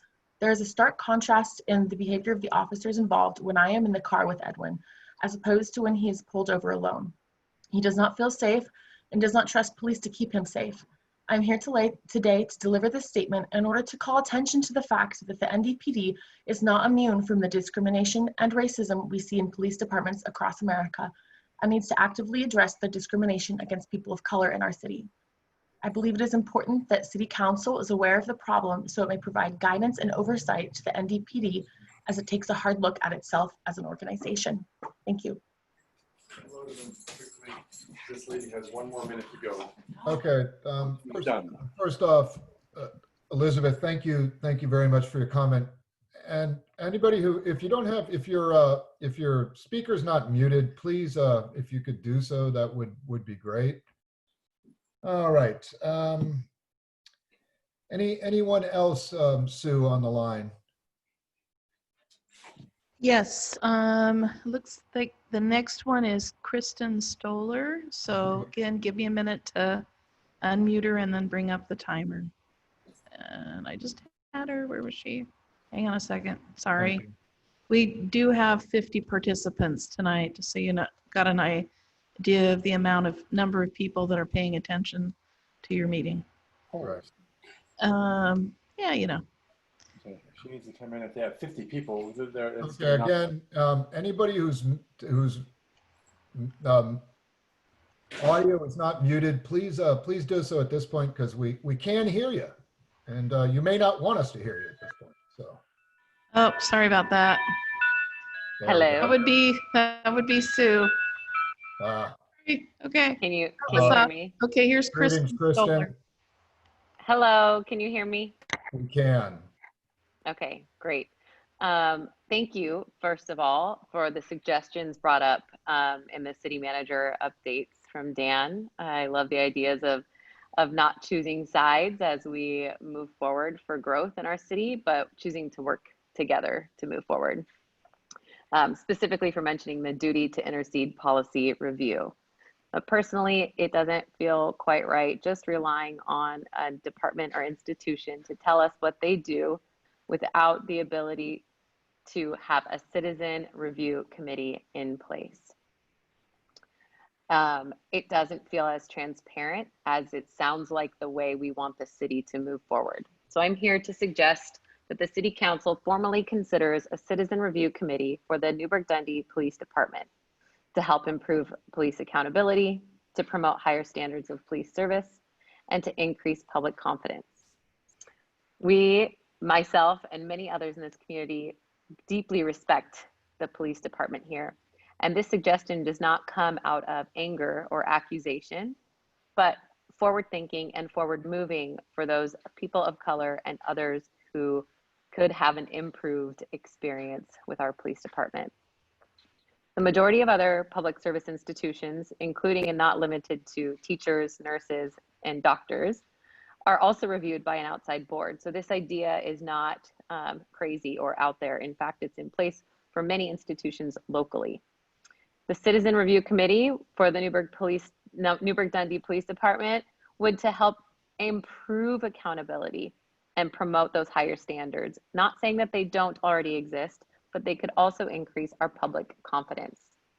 These volunteer members would be appointed by the City Council potentially and would have multiple functions: gathering community concerns, helping develop policy recommendations, addressing patterns of problems with police services and conduct, reviewing and advising on complaint handling process, and hear appeals from complaints and officers and publicly report its findings.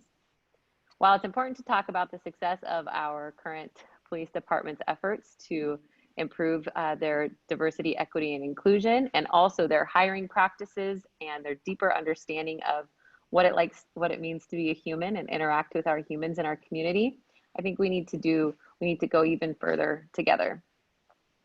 I have many friends, including my husband, who is a person of color, who are still not quite comfortable enough sharing their experiences here locally, including a friend of mine who has, in the Yamhill County, counted roughly 25 times that he has been pulled over without ever receiving a ticket. Reasons include not signaling long enough, a flickering taillight that was found not to be flickering upon inspection, not stopping long enough at a stop sign, right-of-way violations, and more. My husband, when driving cars previously that had different color fenders or pieces of car, had been pulled over more frequently as well, until the last name and the father of my husband was then known to police department employees. My personal experience is that our police department has a strong desire and has made great strides in being more present in our community in times of celebration, in times of gathering, and more than just policing in time of crisis. So this step forward to create a citizen review committee would just further and deepen the trust potentially as we grow, and also create a way that the idea of secrecy no longer exists. So again, I'm going to request that the council consider the creation of a citizen review committee for the Newberg-Dundee Police Department, and not just a one-time, but an ongoing consideration. And that's it. Thank you. All right, Kristen, thank you. Thank you very much. Sue, do we have others who would like to make comment? Yes, we have Jared Jones. Hang on just a sec. I got to scroll down a little bit to find him. Truman, Tyler, no. Oh, here we go. All right, Jared, can can you try talking to make sure we've got you? Yes, can you hear me? Yes. Okay, Yes, this is thank Jared. you. Well, thank you, City Council and Mayor Rogers. And it was good also to hear from the City Manager about your thoughts about police and progress being made. I appreciate all of that. I appreciate the diligence with which you've been engaging the community on issues of police policy since the death of George Floyd in Minneapolis brought this topic to the forefront of conversation nationwide. I appreciate the responses of several of you to my email about this topic last week. And I also appreciate hearing the stories from the last two comments, and I resonate with them, and I feel some pain in hearing them as well. I confess I have been slow to raise my own awareness of police practices. I am late, but I hope that we as a community are not too late. Recent events have made me wonder, what policies guide the police department in Newberg, my hometown? I have met a handful of Newberg Dundee police officers, and every one of those interactions has been courteous and supportive. I'm not here to defame these men and women, to question their motives, or to eliminate their jobs. I begin by assuming that every one of them enters the profession with a desire to serve with honor and integrity. On the other hand, I have heard a handful of stories from people of color that raise real concern, and two more stories this evening together with you. There's more work to be done toward ensuring all who live in or pass through Newberg are treated with the same respect that I, a straight white college-educated male, have always experienced. I continue to expect that all the officers want to do that work and to treat every member of the community with dignity. As a fellow human, a spouse, a parent, a teacher, I know that without specific training and practice, I often don't do as well as I could. My natural instincts are not the best I have to offer, especially in difficult interactions. This is why I believe policies that establish clear expectations, guidelines, training, and practice are essential, and especially for those who carry both deadly weapons and the authority of the community. My goal here tonight is to offer some specific input about how to prevent violence that would harm human lives and divide our community. If we dig into this hard work before a major incident, we're less likely to have one. I want our police officers to have the support of clear guidance to help prevent a disaster like those we keep seeing around the country. Now, I'm just a concerned citizen who can read and organize information. I'm not a lawyer or a police officer. I don't pretend this review that I've prepared is comprehensive. I may not have correctly understood every part of the NDPD policy manual, which I read for the first time in the past week, or have caught every possible concern. The city needs more expert opinion than mine. My purpose is to help jumpstart this discussion on a specific set of policy proposals. My letter to you last week mentioned several ideas, which the last commenter also reiterated one of them, that I still believe are urgently needed. In my reading since then, I've also encountered a clear and manageable list of research-based recommendations. Many organizations are advocating many kinds of changes, but there seemed to be some consensus that implementing 8 specific policies in a police department that previously had 0 of them can decrease police violence by 72%. Even better news, on this list, Newberg is above 0 already. But we do have a long way to go. By my reading of the NDPD policy manual, which was available online, we currently have about 1.5 of those 8 policies in place. I emailed my citizen analysis to you today and will be grateful if you would take the time to review it, and to enact the needed reforms on the 7 recommendations that are not already fully in place. I thank you for your time and for your ongoing service to our community. Jared, thank you. Thank you very much for your comments. Sue, do we have others looking to address the council? Let me look through this list. I did have a few people that were unidentified, so we might just try unmuting them. That's me, sorry. That was Elizabeth. So I'm gonna unmute this caller and ask if they're here for public speaking. Hello, I don't have you identified. Are you here to speak publicly? Yeah, this is Tyler Smith. I'm talking about the Elliott Road issue. Okay, sorry. All right. And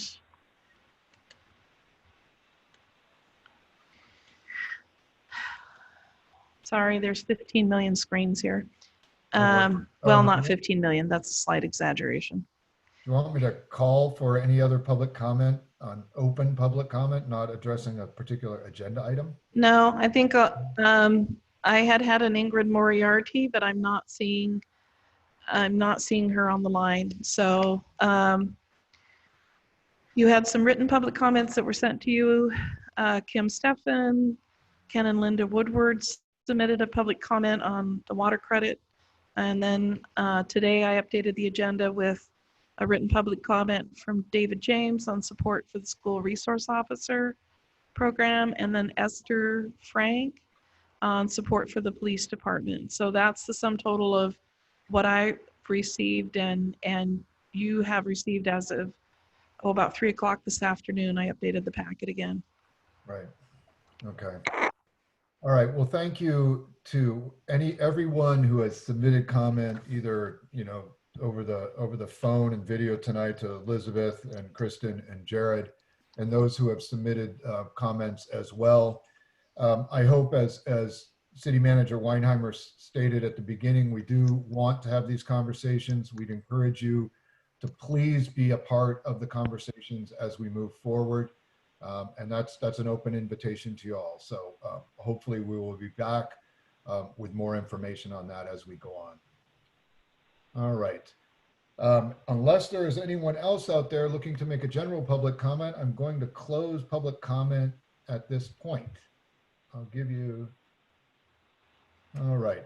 Hearing none, let's move on to item 7 on the agenda. Then that is the consent calendar for this evening. Any thoughts, councilors, on the consent calendar? Mr. Mayor, Yes. I'd like to make a motion to adopt the consent calendar. Thank you, Stephanie. Do we have a second? Second. And Jules with a second. Any further discussion on the consent calendar? Hearing none. All in favor signify by raising your left hand. And looks like that's everybody. All right, that's 7-0. The consent calendar is passed. Moving on, we are now on item 8 on your agenda. This is a public hearing. This is Ordinance 2020-2862, an ordinance amending the Newberg Comprehensive Plan and Municipal Code to implement appropriate recommendations found in the Yamhill County Transit Area Transit Development Plan. This evening is a legislative hearing. So declarations, councilors, of conflicts of interest or abstentions. All right, hearing none, we will move on to the staff report, and I believe this is Keith this evening. It sure is. Thank you, Mr. Mayor. I'm Keith Leonard, an associate planner here with the City of Newberg, and tonight I'll be presenting to you the Yamhill County Transit Area Transit Development Plan and proposed comprehensive plan and municipal code amendments. I'd like to enter in the RCA as well as all attachments and exhibits into the public record. Next slide, please.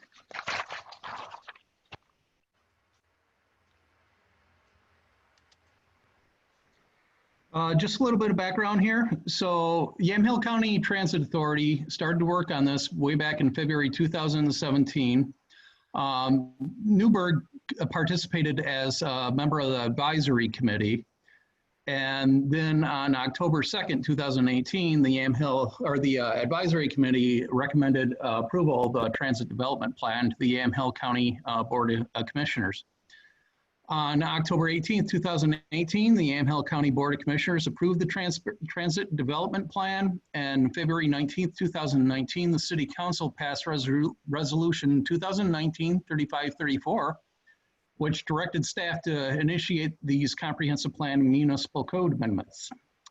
December 12th, 2019, the Planning Commission held a public workshop. We gathered information, comments, and then May 14th, 2020, the Planning Commission approved Resolution 2020-355, which recommends to the City Council approval of these amendments. Next slide, please.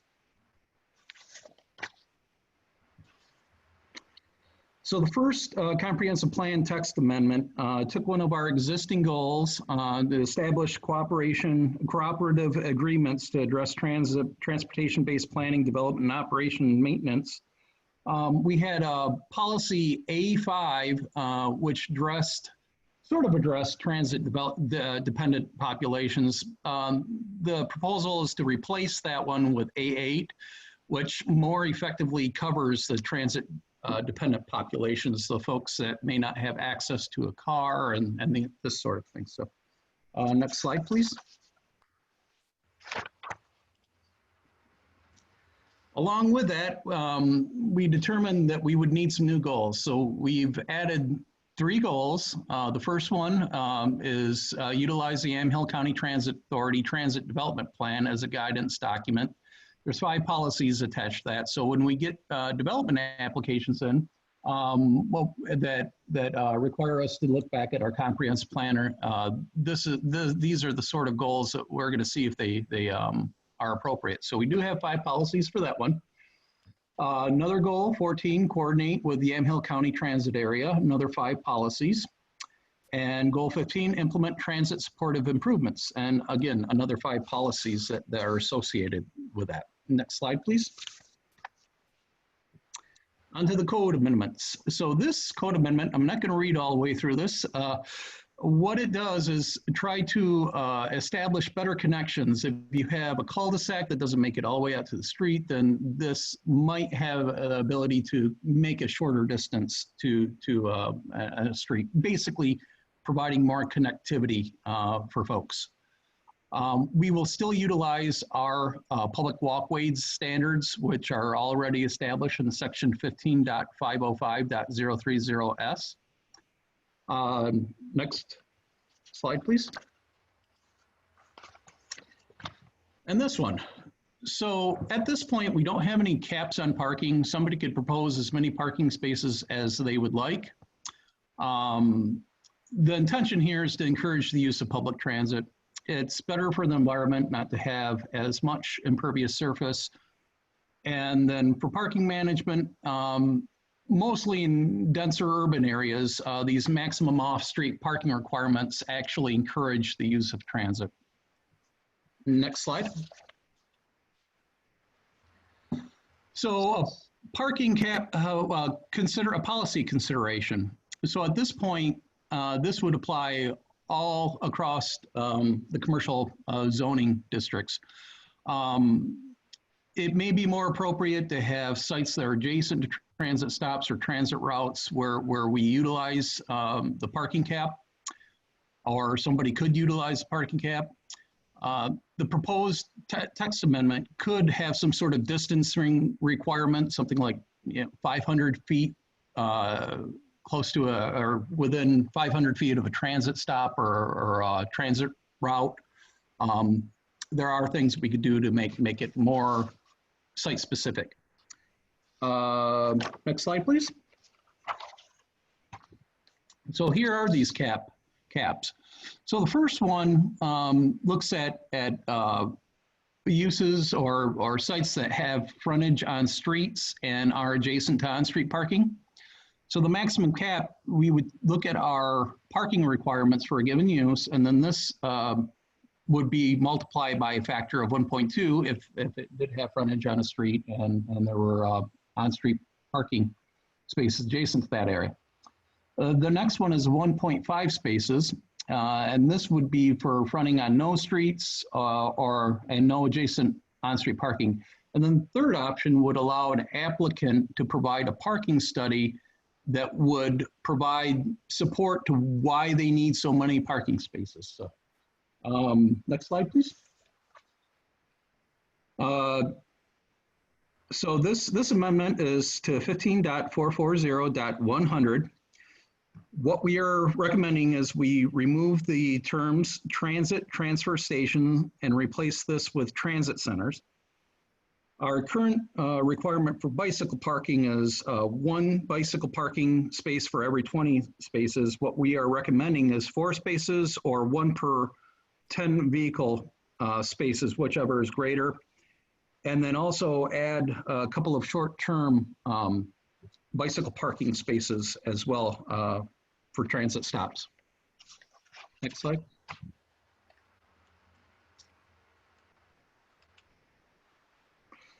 Proposed building setback amendments. So what this does is try to bring buildings closer to the street. It's an urban form, an urban planning design element. Basically creates more of a pedestrian-friendly, walkable environment. Buildings could still be set back further than 10 feet. That if there was like a pedestrian amenity of some sort, then they would be allowed to go ahead and set that building back further. So next slide, please. So as far as a policy consideration, when I'm talking about these policy considerations, what I'm looking to the council for is maybe some direction here. So we could apply this to properties that are 2 acres or less. What this would do is eliminate large parcels like Fred Meyer or any of the auto dealerships, and there's some other large properties as well. They would be able to set back further. So vision clearance was another consideration. When you pull these buildings up closer to the street, if they're not positioned correctly, you can have issues where people are trying to pull out and they can't see around the building. So ODOT has vision clearance requirements when they have a project comes in off of Highway 99. They look at the projects and make sure that their requirements are also met. And then the city also has vision clearance requirements. So it's 50-foot triangle where you have an intersection of 2 streets, and that can include a private street. And then 25 feet triangle at the intersections of a private drive and a street. Next.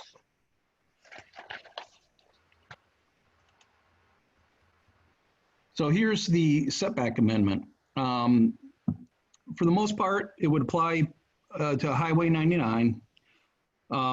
It would bring buildings closer to the road, no greater than 10 feet, and they could even have a 0 setback.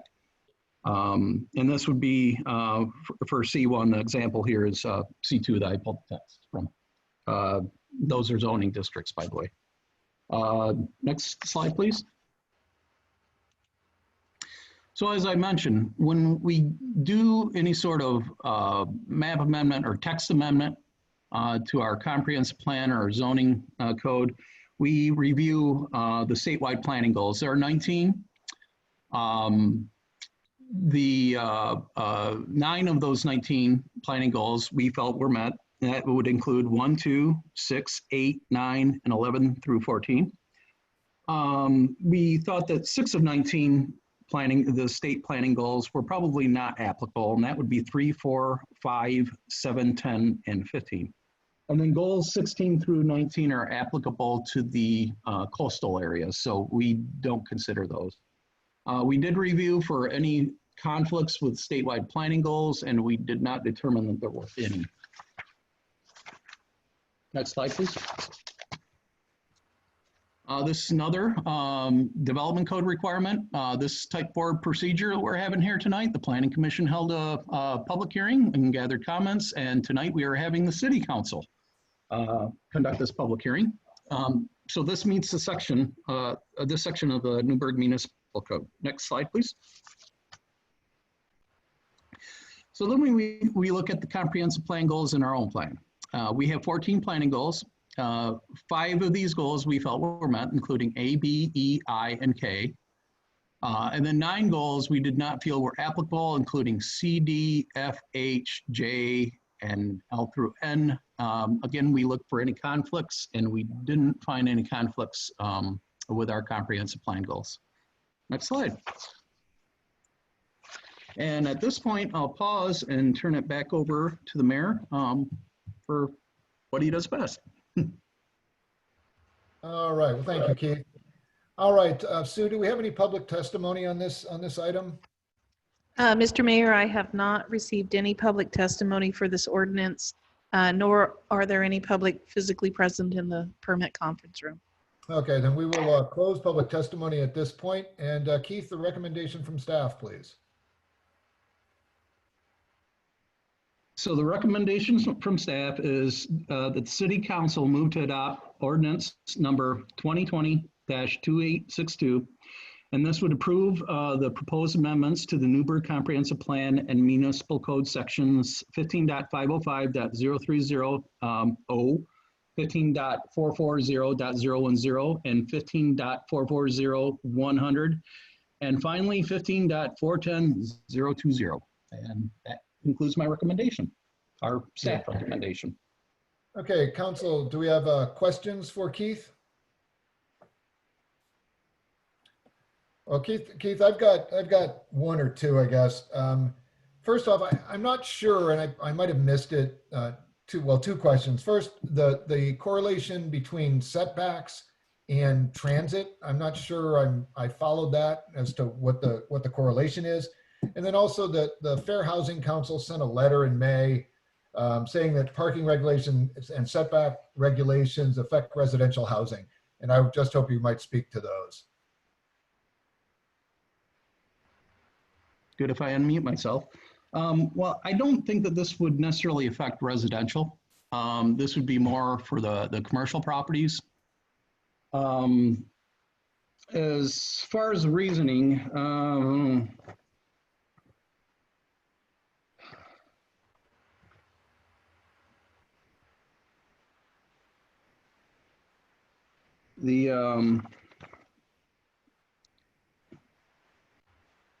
could you repeat that question? I'm sorry, Mr. Mayor. No, I didn't immediately grasp the correlation between setbacks, and particularly on commercial properties, and transit. And I'm not sure why the setbacks are being looked at. You know, I wish I was part of the advisory committee. Okay. I wasn't, unfortunately. Perhaps Doug could comment on this. Mayor Doug Rux, Community Development Directors. So the issue about setbacks, Highway 99, or otherwise known as Portland Road, is our main transit route. And so we do have that express route that goes from McMinnville and goes up to Sherwood and then into Tigard.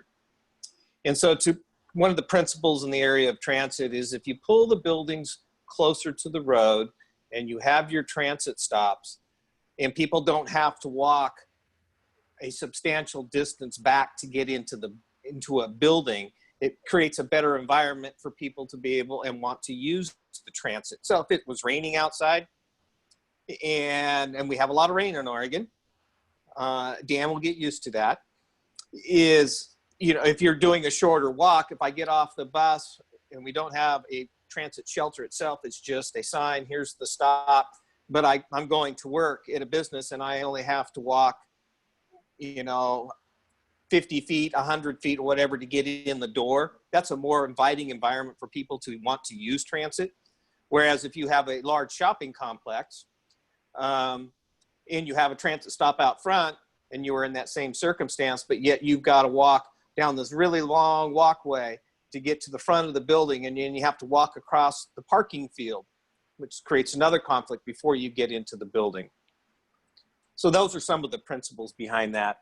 As to the question about the fair housing, the way these regulations would work, it deals with our transit routes. And so right now, until the transit area actually modifies the routes and creates the loops, our primary route is really down Portland Road. And so, yes, there are some in the future, if these routes get implemented and so forth, we would then be looking at residential development and looking where we've got situations where somebody would have to do an extra long walk all the way around a neighborhood, be able to get out to that transit street, rather than having those strategically placed pedestrian corridors that creates a much shorter route to be able to get to that transit stop, to be able to get onto that bus. And so we looked at that and said, well, that's really not a negative. That's a positive for those who want to be able to use transit. So it could even be, you could have an individual whose car broke, but they still need to get to work. And so by having those proximity issues and convenience to be able to get to those transit stops, it would make it better for the transit user. Very good. Makes sense. All right, folks. Other questions of staff? All right. How's about any deliberation or discussion? Hearing none. How's about a motion?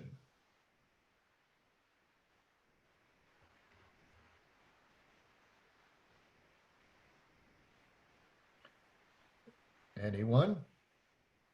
Mr. Mayor, Stephanie? I would like to make a motion to adopt ordinance number 2020-2862. And a Second. Mr. Mayor, Yes, sir. I just need to point out this is an ordinance and this is a first reading. So if the council wishes to vote on this tonight, there'll need to be a motion to waive the second reading as an initial matter. Thank you. Would you like to amend your motion there, Stephanie? I would like to move that we waive the first reading. The second reading, sorry. Okay. And do I Second. hear a second? Second. Is that Denise on the second? That would be Denise, Thank yes. you. All right, thanks, Thank you, Denise. All right, counselors. Any further discussion? All right. Anything else, Truman, that I'm missing before we go on further? Not at this time. There will be something later, I'm sure. All right, folks. I think Sue wants a roll call vote on this one. I do. Piros, Yes. Councilor Johnston, Yes. Councilor Yarnell Holloman, Yes. Councilor Martinez Plancarte, Yes. Mayor Rogers, Yes. Councilor Bacon, Yes. Councilor Finley. Yes. The waiver is passed 7-0. Okay. Thank you very much. Thank you, Keith. Thank you, Doug, for that. Let's move on now to the next public hearing, 8B. No, Rick, you just What do I waived got? the second reading. You need to have a motion to actually pass the ordinance now I and read by title only. Okay. Yeah. We need that then, folks. Somebody give us a This motion. is the two-step one. A two-step. Gotcha. Anybody? Mr. Mayor, Yes, sir. Patrick. I move to adopt City Council Ordinance number 2020-2862 And read by title only. and read by title only. There you go. Do we have a second? Second. All right. That was Denise with a second. Thank All you. right. Jules. That was Jules. You see, I can't tell. Jules on the second. Jules. Okay. Thank you, thanks. Jules. All right. Any further discussion? All right. Now a roll call vote, please. Okay, and a do-si-do, and away we go. Sue, That's Sue. I'm We got sorry. Truman. See, now We I'm do- forgetting. we Okay. do need the reading by title only. All Are you right. sure he didn't say in entirety? No, the city attorney doesn't like that. Are you ready, Mayor? I'm ready for it. Ordinance number 2020-2862. An ordinance amending the Newberg Comprehensive Plan and Municipal Code to implement appropriate recommendations found in the Yamhill County Transit Area Transit Development Plan. Okay, All right. Councilor Piros, Yes. Councilor Johnson, Yes. Councilor Yarnell Holloman, Yes. Councilor Martinez Plancarte, Yes. Mayor Rogers, Yes. Councilor Bacon, Yes. Councilor Finley. Yes. Ordinance passes 7-0. All righty. Thank you very much. All right. Let's move on to now the second hearing of the evening, 8B, Resolution 2020-3655, entering into an agreement with the Chehalem Valley Chamber of Commerce for Visitor Service Center Services. And I believe Mr. Rux is. Thank you, Mayor. what's Doug the call? Rux, Community Development Director. So back in March of 2015, the city entered into an agreement with the Chehalem Valley Chamber of Commerce to provide visitor center services. We moved forward for 4 years in time. When we got to May of 2019, the city and the chamber renegotiated the final year of that agreement. That was brought about by changes that occurred with our tourism program. So the council had directed and helped support the formation of Visit Newberg. So part of the chamber's contract required marketing and promotion activities for tourism with Visit Newberg. those functions shifted over from the chamber to visit Newberg. We then moved forward, and so in the contract, it was a 5-year contract initially. It required that in October of 2019, we start discussions with the chamber about negotiations on a contract. So Shannon Buckmaster and I began those conversations back in October. We worked through the fact that the chamber was moving from its current location to a new location in downtown. And from that, we worked out what those costs would be to operate the visitor center. At that time, those costs were $96,000. We then entered the COVID-19 pandemic era. And so we stepped back, and city manager and I had a conversation with Visit Newberg in the chamber, knowing that everybody was having a pinch, I'll use that phrase, on funding. And so through those discussions, we came up with it that the chamber contract would be $75,000. That meant that the chamber would have to backfill some additional costs in order to operate the visitor center. Tonight you are operating as a contract review board, because this is an exemption to our purchasing rules. So you do have in your packet Exhibit B this evening, which is all of the findings that are applicable to NMC 3.25.070. In our findings, we conclude that all of the requirements have been met. And I will stop there, Mayor. Thank you. All right, Doug, thank you. Thank you so much. All right, a conflict of interest or abstentions on this one, folks? I should have asked you beforehand. Anyone? Okay, hearing none. Let's see, what about public testimony, Sue? I believe Shannon Buckmaster is on the line. Should I just start? I might as well, please. Okay, great. Thank you. And if I could just take 15 seconds to acknowledge the good hard work that we did as a community to bring really painful experiences into a public place, that we can grapple with them together and figure out how to be a better, more inclusive community. I was really touched by the bravery of several individuals in our community this evening. So thank you for sharing and for being thoughtful about that process. Okay. Sorry, back to the visitor center. So it looks different this year for us than it has any other year. Of course, we are managing the pandemic, which has brought on an economic crisis. So I'm really grateful for an opportunity to re-examine the Chamber's relationship with the City of Newberg for hosting the visitor center on a 1-year conditional term or 1-year contract, because it allows us to be even more relevant and think about what our priorities are for a community, especially with this use of funds. Every organization, every business, every part of our community right now is looking for economic support. And so it's an honor to manage these funds on behalf of our community. We took a different approach as a chamber because of the extenuating circumstances of the economic recovery process. So for tourism-related economic recovery, we're looking at maximizing our role in hospitality and economic recovery for the Chehalem Valley. We are the first greeting point for local and long distance visitors, and we understand that it's critical for us to maintain staffing levels and to provide a physical space as we welcome our guests. In the quarterly reports that I provided to City Council over this past year, I emphasized the walk-in visitors, the call centers, the duration of contact, and what needs we provided. I'll be very candid, our community is not ready to transition to a virtual model when it comes to being hosting the visitor center. And even since we have started maintaining physical distancing standards at our visitor center, at our chamber's office, we've actually still been providing hard copy materials, no contact with visitors, but we're still providing that service, and people really do want that service to continue. We've also responded to the needs of our visitors and community to return downtown, which will be more critical than ever as Oregonians rediscover local opportunities for leisure.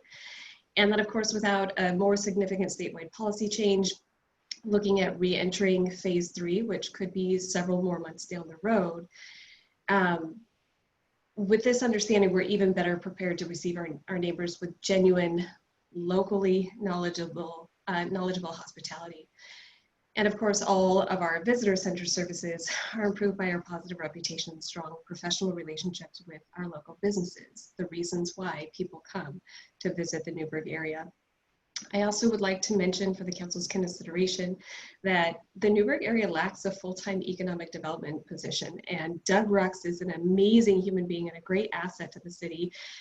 He and I share it with a couple other partners, Sedcor being one of them, Absha Stone, but our chamber really does enjoy the responsibility that we have with the city of Newberg to provide education about changing orders, available resources, advocacy for policy development, individual coaching for specific businesses as their business models change.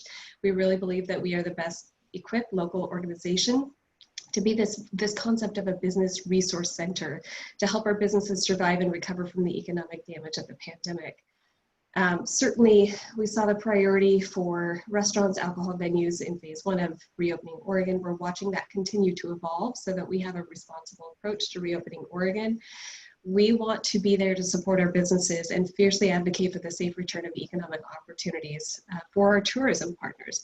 So if you were to think about this, we're actually expanding the role of visitor center, not just to receive visitors, but to continue protecting the businesses that, again, our visitors are coming to see. It's been an interesting transition watching Taste Newberg come out of the TLT committee and even seeing how their organization has continued to evolve. But if you think about it, we're on both sides of the business. Taste Newberg markets so that the businesses have customers. We help troubleshoot the businesses and provide for their business needs so that they stay a financially strong, viable, continuing organization. So you have two parts of the conversation, and we really see that as one way that we can serve advancing tourism in a very ethical and economically sound model. And of course, within that, we understand that our staff is critical to the economic recovery of all of our local businesses, and that does include our visitor center staff. Josh Cedar, he is committed full-time to our visitor center at the Chamber of Commerce. We also are focusing on community communication. Should have thought about that phrase a little more closely. It's different to say it out loud. We'll continue coordinating efforts with all of our shareholders to stay aware of local events for visitors to participate in. As we have that ability, we've been promoting the downtown coalition's farmers market. We'll continue to work with Taste Newberg. We stay involved with the cities of Newberg, Dundee, and St. Paul. We've actually really expanded our regional connections as well. So throughout Yamhill County, and we have a stronger partnership than ever with the different organizations in McMinnville. We support George Fox, PCC, service and civic organizations like Rotary and Kiwanis, Chehalem Park and Rec, specific industries and businesses, and of course, regional and local opportunities. For visitor centers specifically, in 2019, as Doug had mentioned, we did negotiate a 10-year lease on a downtown district centralized ADA accessible visitor center at our chamber office. It's on the corner of Garfield and Hancock. We call it Hancock Commons, but it also means that our visitor center now will be available for downtown trick-or-treating if we have that opportunity. First Friday Art Walk. Different opportunities so that we can be more present and engaged in a way that we believe our visitor center should be. Representing the community. Our move-in period is no later than June 30th, and actually this week is move week. We are trying to manage all of this with social distancing and safety measure, but the chaos is happening right now. I do want to mention there's some confusion over whether or not we're reopening. We never really closed, so to speak. Our staff has been retained at their full staffing levels. Josh is working 40 hours a week. He's physically in the office Monday, Thursday, and Friday. We have cleaning in between because Patty pops in for 2 days, Tuesday and Wednesday. And then as I need to, I'm in the office on the evenings and weekends so that we can respect each other and still get the job done. We have signs posted that when people come, if they don't already have an appointment, they can call the office and get service. Again, those no contact pickup packets for resources, maps, guides, materials. And of course, we're still consulting over the phone, not just with our tourism businesses, but also people who are brave and venturing out to our community to see what we have. So we're still serving people. We're just doing it within social distancing guidelines. We expect to continue that service, especially with Governor Brown's 7-day halt on any progress for the different phases of reopening Oregon by county, but we're still committed to serving. So it's an interesting hybrid model that we're continuing to pivot. Let's see. So I do want to stress it was important to us that we did have ADA accessibility, which is new at our office. And of course, we're a block and a half away from the city's public parking area too. So we have better access for RVs, buses, tours, and other opportunities. We're continuing to submit our quarterly reports, and we'll keep those anecdotal support evidences of what it looks like to actually be in the visitor center. And then finally, just an overview of the budget, because we believe in our role in the community to support that friendly, hospitable welcome. We are absorbing the $21,000 budget deficit into our chamber's budget so that we can continue providing this service for this year and then for future years. So with that, I'll open it to questions from the mayor or city council. Thank you. Okay, folks, questions at all? All right, hearing none. Sue, do we have any other public comment on this particular topic? Mr. Mayor, we have not received any public comment on this resolution, nor are there any public physically present at City Hall in the permit conference room. Okay, great. Then I will go ahead and close public testimony. The recommendation from staff, please, Doug. Thank you, Mayor. Staff's recommendation is to adopt Resolution 2020-3655, which is a 1-year contract with the Chamber, and approve the business plan. Awesome, thank you. All right, questions of staff or deliberation, folks, and/or deliberation? Sure, this is Elise, and I'm just gonna thank you for your presentation, Shannon. Appreciate all you're doing with COVID and specific to our local businesses. I just do want to continue to say that I think that we need to have a very specific conversation as council around tourism and what our strategy is with Visit Newberg and Chamber specifically around the visitor center, and how we can work to find a strategy that meets both parties, but also is the vision of this council. So I don't know what other people's thoughts are on that, but maybe at one of our work sessions in July would be a great opportunity. And I think I just want to better understand, and I think I can do this offline with Shannon if she's open to it, better understand the in-person visitor center strategy and customer acquisition cost. And if, you know, or if you want to answer this now, Shannon, you're welcome to, but just what the real strategy is if we're trying to increase that, and if we think that will increase by being downtown. And if you see that in the future of the chamber, or if you see that shifting to Visit Newberg in the future, knowing that I do want to acknowledge that Leslie and Shannon both kind of entered this situation mid, I guess, decision to move. So I'm sure that there's been a lot of conversation and relationship building, and I applaud you for that. But yeah, what are your thoughts?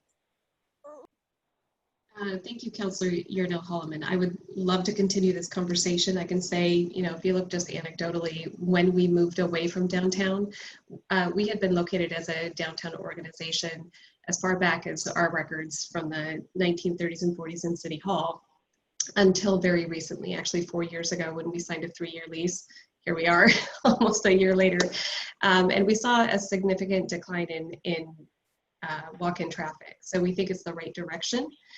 Just in looking at attracting a customer, if you were to think of a visitor as a customer, but we're also shifting our strategies based on what we're hearing from our visitors, what we're seeing from the trends, and what Taste Newberg is choosing as their primary strategy for the community. So Leslie's role as the executive director for Taste Newberg is to bring people here.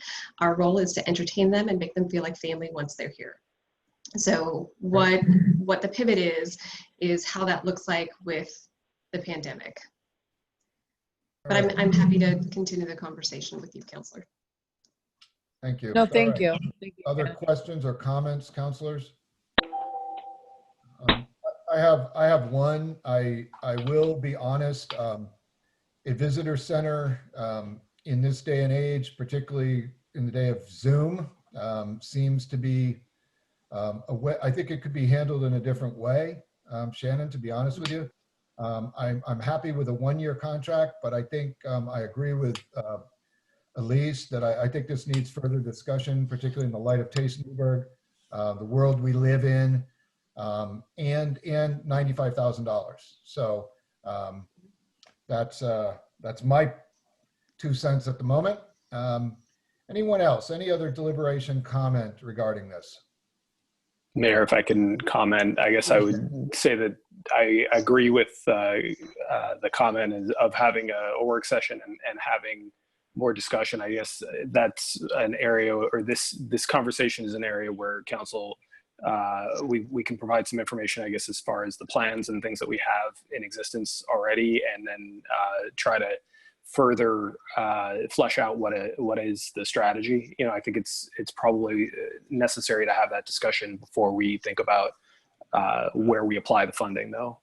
Just thinking about having a goal that we then are funding rather than worrying about the funding just yet. But I think that's generally what I just heard. And I would add to that it, again, I think it'd be good to get a firm refresher on what TLT money can actually be spent on, and as a part of that. So that would be great. We can do that. Thank you. If Anyone I could else? respond. Any other comments or thoughts? All Mayor, right. if I could respond very quickly to your comment. Okay, with public comment, we're going to try to keep it to public comment, but go ahead. Okay, well, excuse me. With the restrictions for TLT funding, I think it's really important to say this, and this might sound like I'm battling against my organization, but for what our community is facing and for what the conversations I'm hearing behind the scenes for our businesses related directly to tourism, I think the question does need to come before council, how we are ethically spending not only this $95,000, the 75 specifically, or any other TLT funding. Are we doing the best for the livelihoods and general support of our community? It's a very fair question, and it's a question that I'm grappling with as the CEO for the Chamber of Commerce and the Visitor Center. I think we can't lose sight of what our ultimate values are. So yes, I support business, but the stories behind our community right now are heartbreaking. So if we need to make an adjustment, you have our Chamber's support in doing the best possible, creating the best possible outcome with this funding. So I appreciate you saying that. Okay. Even if it means the contract changes. Appreciate that. Any other comments, folks? All right. So moving on, if there are no further comments, do we have a motion?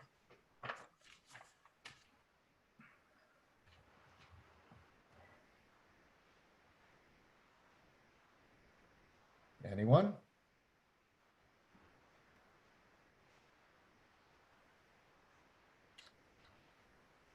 All right. I am not hearing a motion at this point, folks. Mr. Mayor. Thank you, Patrick. Hey, no problem. I would move that we adopt resolution number 2020-3655. Do we hear a second? Second. Denise. Second by Denise. All right. Any further discussion?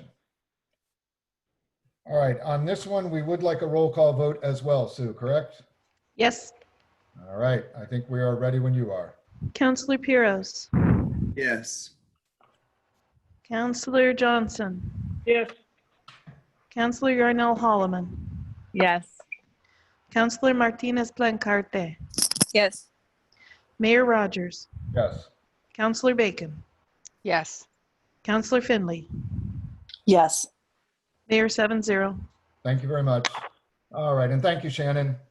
All right. Moving right along. Okay. So folks, we're on item 9 now. It's 8:40 by my clock. We're into the new business section. How do you feel? Do you need 5 minutes and then restart, or are you good to keep going? 5. Okay. We got a notion for 5. Let's go 5 minutes. We will restart at 8:46.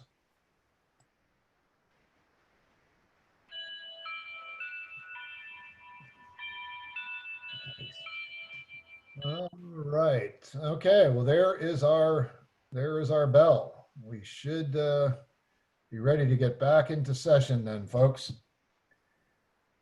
All right, so we're moving back into new business. Item 9A on the agenda.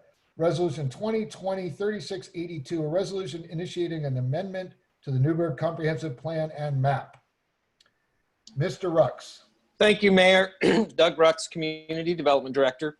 So back in September, actually September 16th of 2019, City Council accepted by resolution the Riverfront Master Plan.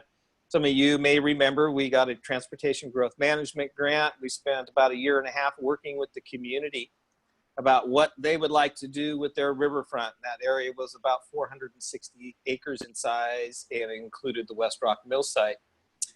There was a lot of great public input that came from that particular program.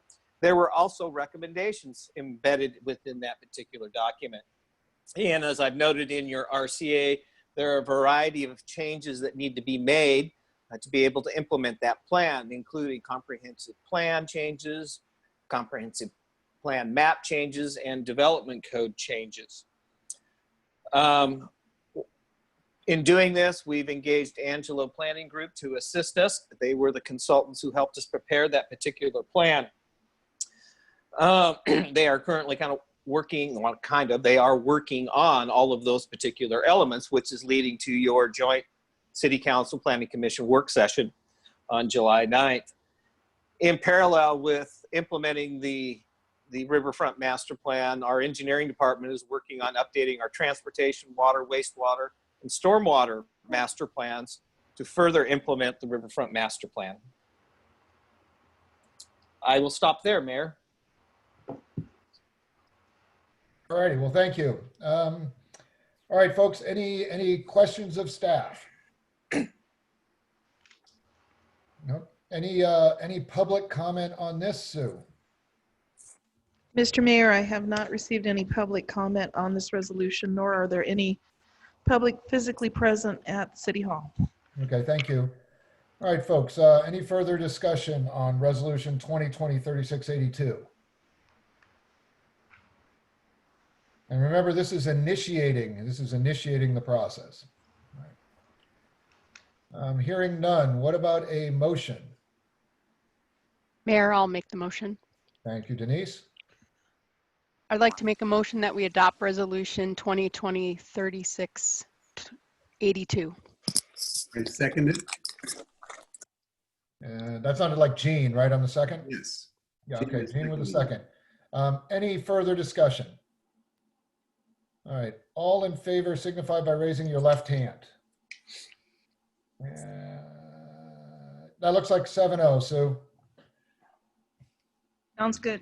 Thank you. All right, Doug, again, Resolution 2020-3679, a resolution endorsing the Newberg Committee for Public Art Standards, Procedures, and Guidelines. Thank you, Mayor. So on April 20th, the Newberg Downtown Coalition, along with their partners of the Cultural Center, Historical Society, and George Fox University, came and did a presentation about an arts committee and guidelines and policies. There was a robust discussion that occurred. In their proposal, they discussed and talked about a process for managing public art, selection of committee proposals, establishing public art plan, fundraising, selection process, facilitating projects, and de-accessioning process. That's removing art. So in your report this evening, it has a lot of the material that occurred back on April 14th. This is tied to Downtown Improvement Plan has identified art. We've got the Riverfront Plan that's identified art. And of course, the overarching piece is A Newberg has elements that identify advancing and promoting art within Newberg overall. Unfortunately, Molly Olson was not able to be with us tonight, but she did submit something and Sue can address that. And so staff's recommendation is to adopt Resolution 2020-3679. Great. And Sue, was Molly Olson's comment, was it part of the packet? That was part of the amended packet this afternoon, and hers was in support of this resolution. Okay. All right. Any other questions of staff, folks? Any other comments? Well, Mayor, yes, please, Denise. I'm really pleased to see this. It's been talked about for years and years, and probably a few more years longer than that. And it's been a long time coming, and I'm so glad that the public worked together to bring this to us. Yeah. Anyone else? Any other thoughts? Yeah, I echo that as well, Denise. I know that I was in a Ford family cohort that was trying to do public art installations many years ago. So now I'm glad that some professionals are actually going to do it. So this is great. So, all right. Any other questions, folks? All right. How's about a motion? Mr. Mayor, Stephanie? I am also very excited about this and would love to make the motion to adopt resolution number 2020-3679. Second. And Jules with a second. All right. Any further discussion? Hearing none. Signify aye by raising your left hand. 1, 2, 3. It looks like we got a 7-0, Sue. All right, folks, thank you very much. And thank you to the good folks that are working on the public art standards.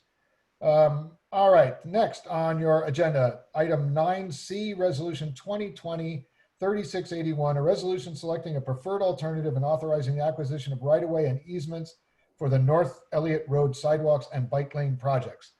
Karen, please. Good evening, Mayor, members of the council. We're here to talk about the Elliott Road sidewalks and bike lanes project. This is a very exciting project that will improve multimodal transportation for the entire community. Sue, next slide, please.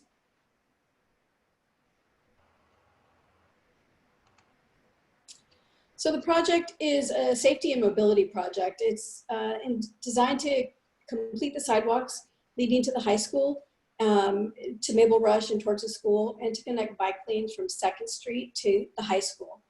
The project will increase mobility and safety for all roadway users, and it also includes storm drainage to resolve the existing ponding and flooding issues that occur parallel to Elliott Road. Next slide, please.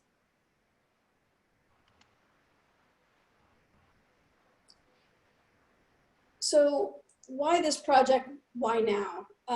Elliott Road is a roadway that sees 3,000 cars per day and is one of the only a few locations that has a signal access to and from 99W.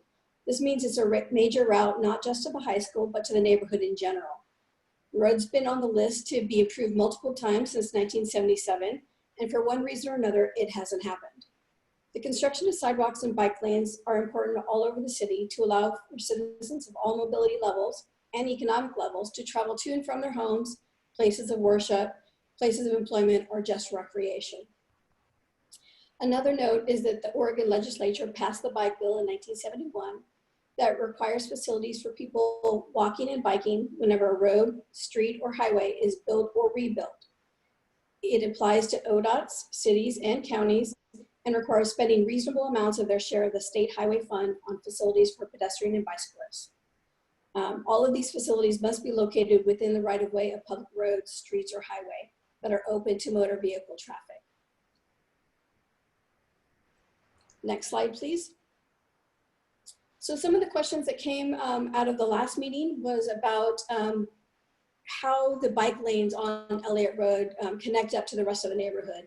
This is really a critical route map that was adopted in 2007 by the City Council as part of the ADA pedestrian and bike route plan, and then incorporated into the 2016 transportation plan. And what you'll see, the orange color on there are the major routes, the critical routes for bikes and peds within the city.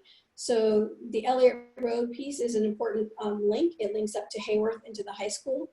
You'll notice that Springbrook and Villa Road are also on the list.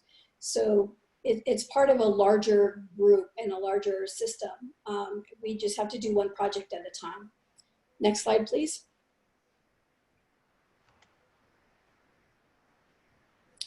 So this is actually goal 2 of the community vision plan, Newberg. This is the livability and development goal, which was adopted in 2019. And you'll see their strategy number 2 is complete bike lanes and lane treatments along planned routes established by the Newberg Transportation System Plan. So this project is really implementing the transportation system plan and a Newberg plan. So that is really what the project is about, and to provide additional safety. Next slide, please. Another question that had come up previously was about funding for this project. The project is funded by gas tax revenues, system development charges, and stormwater funds. The gas tax revenue and system development charges can only be spent on transportation projects, and the stormwater fund can only be spent for the stormwater portion of the project. There are no general funds associated with this project, the funds aren't affected by the COVID-19 pandemic, so we can't spend this money on any other project. We can spend it on another project, we can't spend it on non-transportation or stormwater projects. Next slide, please. So for the fall open house, we developed 6 different alternatives for discussion by the public.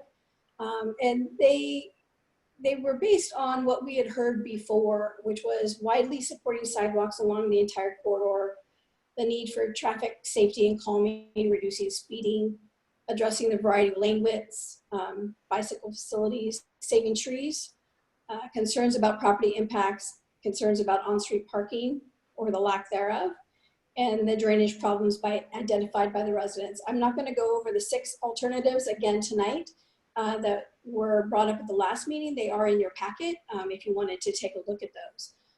But they were all trying to address these concerns that we had heard from the public. Next slide. So at the last council meeting, the council requested that staff go back out to talk with the neighbors again to see if some compromises could be made on the design. We sent out invitations to the neighborhood meetings, sent out the frequently asked questions, and encouraged anyone to reach out with any comments or concerns. At the neighborhood meeting, the virtual neighborhood meeting, we had approximately 17 participants. What we heard from that meeting was that sidewalks were widely supported. They wanted to keep the travel lanes small. Don't mix kids on bikes with sidewalk users. Not sure if you remember from the last video, we were showing at the intersections that bikes and peds would come together to allow for those curb extensions. We've made some revisions that we think addresses that issue. There was some confusion on the current design, so we cleared up some of those. The citizens proposed different alternatives that minimize the width of the roadway, sidewalk, landscape strip, and bike lanes. Citizens also proposed a sidewalk with a 2-way bicycle lane on the east side only. And then we heard about the want for decorative lighting. Next slide, please. So after that neighborhood meeting, we also did some additional public outreach. On June 10th, we met with Larry Hampton of Newberg School District to discuss the transition into the high school parking lot. We met with Mr. Smith, Mr. and Mrs. Avilio, Mr. Jane, and Ms. Crockett on the site on June 10th. We met with several other neighbors on site on June 10th, and then we presented this at the Traffic Safety Commission on June 10th also. So a couple things that came out of those outreaches is that we did offer to install some on-street parking in front of Mr. Jane's property, but this would require additional right-of-way. He indicated that he would not like to provide that additional right-of-way. We also spoke about meandering the sidewalk onto his site to possibly save some more trees. After speaking more on site, he indicated that he didn't believe that that would work as well as he thought it would. Mr. and Mrs. Avilio expressed concerns about the removal of their trees, the impacts to their irrigation system, and the health of the remaining trees when the project was completed. They did indicate that sidewalks should be installed on both sides of the street. Ms. Crockett proposed a narrow cross-section that staff reviewed and provided comments back to her on. There were other neighbors that we met on site, and they were all in favor of the project. That was 4 of them. And the Traffic Safety Commission was overwhelmingly in favor of the project. Next slide, please. So some compromises that we've been looking at as we've listened to people talk about their concerns. So we've eliminated planter strip where the right of way is affected and to reduce the impact on trees. So that gains anywhere from 3 to 4 feet of additional property. The next bullet here says we're currently evaluating an offset alignment and narrower elements to reduce the impact. Actually, as we've been in this meeting, I received an email and a proposal that we may be able to actually make that work. And that could save an additional 1 to 3 feet on Mr. DeHaant's and Mr. and Mrs. Avilio's properties. So that is a plus. So we would reduce the right-of-way need from 10 feet down to 7 feet in some locations. So we're looking at installing curb extensions. And again, we've considered an alternative curb extension concept like what's at the golf course entrance on Fernwood Road. So all of this would still lead to the overall design element of the preferred alternative. So next slide, please. So the preferred alternative overall is buffered bike lanes. We would remove the planter strip in locations and again, look at, do a little bit more research to make sure we can make that 3-foot alignment shift work, which would have a positive impact on some properties that are impacted out here. And so staff is recommending that the council select the preferred alternative and authorize acquisition of right-of-way and easements. Next slide, please.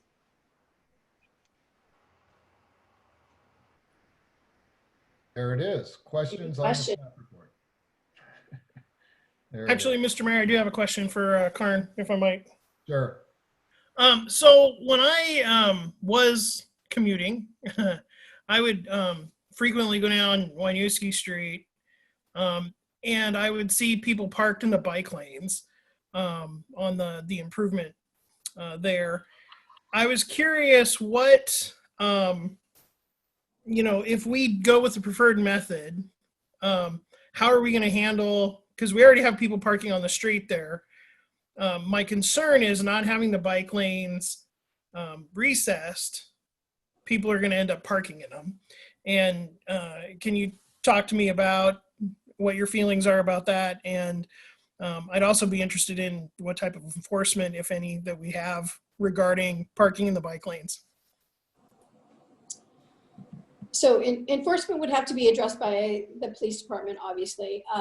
We would certainly in this location, this bike lanes would be signed such that they were the bike lanes with the bike stencils on them. The Oregon Vehicle Code does not allow for parking in the bike lanes. And but we can certainly also do some education for the neighborhood out there to remind them that parking is not okay in those bike lanes to allow for that. Any other questions at this point of staff? We'll probably come back, Karn, with others after public comment. So, all right, Sue, I believe we've got a couple people waiting to comment. Why don't we start with the proponents first, and reminder folks, you've got 5 minutes, and let's try to keep it to that. So, Mr. Mayor, so the original packet, you got a number of comments published in that. And then since then, I've published additional packets with comments from Dee Dee Herford, Roger Courier, Gary Black, and Tyler Smith today. So I do have, I believe Gary Black was on here earlier. Let me see if he's still on here and wants to talk. So I know I have Tyler Smith, Dan DeHaant, Gary Avolio, and Rajiv Jan. But I am seeing, okay, I see Dan DeHaant, Dave, Adam Johnson, Brandy Crockett, Dennis Lewis, Aaron Robinson. All right, Gary Black is on here, so I will unmute him, and he is a proponent. Mr. Black, can you hear us okay? And let me try again. Hello? Hello, there you are. Hi. Mr. Black, you have 5 minutes. I'm not really sure what to say about this. I live at 707 Elliott. I'm the first house behind after Panda. My concerns are mostly for the safety of the children. Every day there's a bus that stops right in front of my house that drops off kids. At the beginning of my driveway on the opposite side of the street is where I believe that's the east side of the street is where the sidewalk ends. On that side headed toward 99, and on the other side of my driveway, which would be the north end of my driveway, is where the sidewalk on the west side of the street ends. So this is where the crossover happens, not only from kids, but kids coming off the bus, but also kids walking down the street from high school, from the Starbucks or whatever, down by Panda, the little strip mall down there. Families, people in strollers, people walking their dogs, elderly people. Me, I like to ride my bike, but it kind of makes me nervous to go out into the road between the parked cars because you can't see around them. There's a lot of cars that park in front of my house. They park in front of my mailbox. There's a sign out that says don't park between 8:30 and 4 p.m., but they park in front of my mailbox, and then I don't get my mail. The cars are pretty loud a lot of times. There's been a car parked across the street right at the edge of the driveway for the neighbor's house and the apartments behind his house. And it's been sitting there for nearly a year now. I believe it has a flat tire. It hasn't moved in ages. I know somebody right across the street in the apartments that are up against the street owns that car. I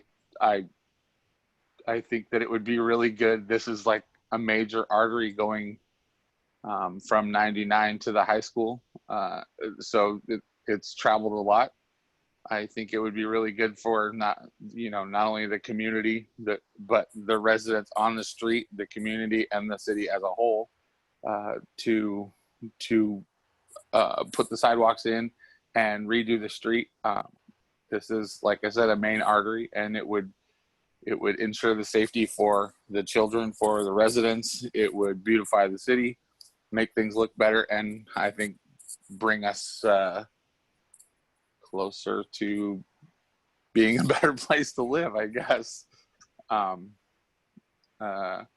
My biggest concern again is because of the kids having to cross the street right here, whether they're going toward 99 or away from 99. They have to make the transition from one sidewalk to the other sidewalk. They have to go past the parked cars out into the road.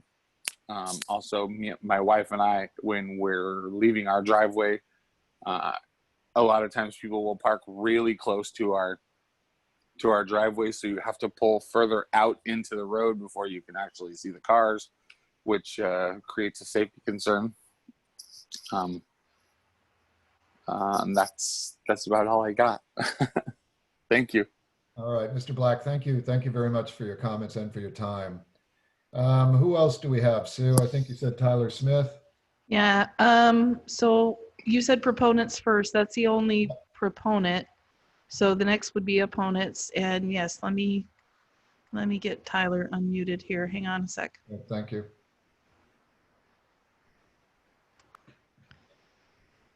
He is 594. And thank you, Mr. Mayor. Can you hear me okay? We can. Thank you. So thank you, Mr. Mayor, and thank you, councilors. I'm going to try and keep this to 5 minutes today out of respect for all of you and your time, but I do have quite a lot to say, so I may go somewhat fast. But I do want to thank you for what you did last time. I think it was wise to revisit this issue because on the surface, if you look at the picture, you look at the videos, this looks like a fantastic plan if it's considered in a vacuum, if it was being built on bare land where it wasn't impacting existing homes, existing traffic flow. So what we're going to ask today at the end of this is that, and I'll explain the reasons why, that you postpone this. One, there's some design issues that need to be taken place. Two, there's some potential negotiations on compromises that still have to be taken place. As Karen just mentioned, she says she found out about a potential another design change today that we aren't aware of, that the City Council, I don't believe, has been made aware of, and that has not been, discussed, vetted, planned out with myself or my clients. And the reason I mention my clients as opposed to most of the rest of the neighbors is the two main issues that are on the table today for you guys as city councilors, guys and ladies, are, one, the preferred design, and that's the elements, how it's designed. Two is the authority to negotiate to avoid potentially very costly litigation about the takings of these people's property against their wishes. So we still aren't there yet on the preferred design. As of Karen said, right now there's been another potential design change. And what we learned during the last few weeks from your stalling this, just that short few weeks, was that there are a number of elements to this that have not been thoroughly vetted, have not been thoroughly discussed, and were not received by staff in terms of asking for changes. In fact, my clients were quite disappointed to hear when we met on site, my clients as well as two of the staff members and your legal counsel as well, that we were quote unquote not there to discuss the merits of the project,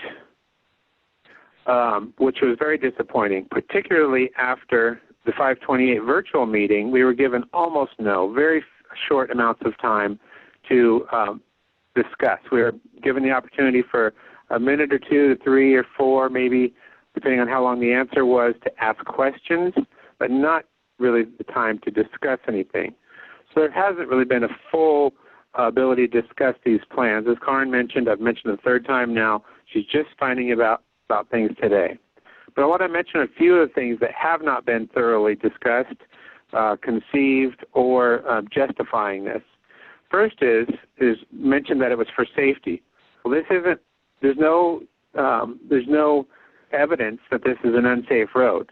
There are not speed reduction elements being used. They're using a buffer between the road and the bike lane, which would reduce the speed potentially more than if you had no buffer. But there's no speed reduction elements in general. The narrower road that's there right now traditionally lowers the speeds more than a wider road. There aren't. That's coming straight from the slideshow. The road is not dilapidated. Last meeting, staff mentioned that there's at least 5 more years on the existing surface because it was just resurfaced. The staff's slideshow shows there's wide support for sidewalks. My clients all support sidewalks. But then they note that there's only some support for the bike lanes. We'll notice in the slideshow again that it's not necessary to max out every side. The proposed alternative takes 7 feet for bike lanes when bike lanes could go down to 5 feet. Could do 5 feet, could do 6 feet, could do 7 feet. Again, the sidewalks could do 6 feet, can do 5 feet legally, and can even go down to 4 feet some places where it's justified. And that's all that your staff has told us. But we haven't seen designs at all, and you haven't been presented with designs at all using the 5-foot or the 6-foot bike lanes, nor have you been given any designs that use 4 or 5-foot sidewalks. Only the very largest. Even in the bullet point slideshow, the target is written to be a 2 for the bike lane BLTS, but yet the design components that they're using put it as a 1, which is the very widest, the very most elite, luxurious bike lane that you could get in these scenarios, and the target's only a 2. So we're trying to minimize and compromise here. Why would we exceed the target and take more and make a wider road than what we're asking for? There's been no analysis of roadway deviations to have S-turns or slight deviations. That was discussed and dismissed at the on-site meeting without having been considered by staff. So there's been huge impacts that are necessitating. Yeah, I've got some pictures. If I could just mention these pictures, I sent in the Okay, if you pictures, could just Mr. Mayor. wrap it up, though, you're over the 5 minutes. Thank you. Okay. Thank you. So yeah, we're going to go into complex litigation if we, don't have a result here. I wanted to show you, counselors, we have exhibits 1A, page 1 and page 2, which show Mr. Avalio's property. You can see the pink lines and the blue lines written from the existing street to where the pink line is matched by the blue line is all the way beyond his existing private asphalt, all the way onto his decorative concrete that's by his garage. How the blue line cuts right through his yard. That's Exhibit A1, page 1 and 2. Now, even worse and more intrusive, Mr. DeHaan's property, Exhibit 1B. You can see it practically cuts his lawn in half. As you can see how far off of the road it goes towards his shop and cutting his property in half. That's going to be the edge of the sidewalk, all the way next to his house. 1C, we come in, and these are, you can see in Exhibit 1C, page 2, the sidewalk that the tenants at the apartment complex use that enters right into their doors. The sidewalk will eliminate these trees, be right next to the existing sidewalk, and these tenants would have roughly 12 feet or something like that before they hit the sidewalk that's next to the street. And you can see in 1C. So for these particular landowners, these designs are extremely impactful, and we think there should be a postponement. There's 5 years of existing usefulness on the existing surface. All right. That would give time for a design review, a full design review, and we're asking for you to hold off on this and make sure it's done right if anything's going to be done. Thank you, Mr. Smith. Thank you, Mr. Mayor. All right. Let's see. The next on the list that I've got here is Mr. DeHaan. And Mr. DeHaan, if you could limit your comments to under 5 minutes, that would be greatly appreciated. I have unmuted Mr. DeHaan. Thank you. Mr. DeHaan? Hi, good evening, Mayor. I'll be brief. I do believe that Mr. Tyler Smith has summed it up there. There are some fundamental issues that have yet to be covered, and I've got several notes here in front of me, but I was prepared to somehow try to reach out to say I'm happy to concede my time to Mr. Smith so he could go on, because we need to actually have the dialogue, and I think that in a brief nutshell, what he was sharing from that meeting from last Wednesday was a high level of frustration, because I'm not trying to make any enemies or make life difficult, but respectfully, Karen, it seemed like there was just no interest really in truly, sitting down to hash out some different design elements. And for Mr. Black at 707 Elliott Road, I think for many of the reasons he cited, yeah, we need to have sidewalks and we need to make changes, but we need to sit down and talk about it for the reasons that Mr. Smith has now spoken of.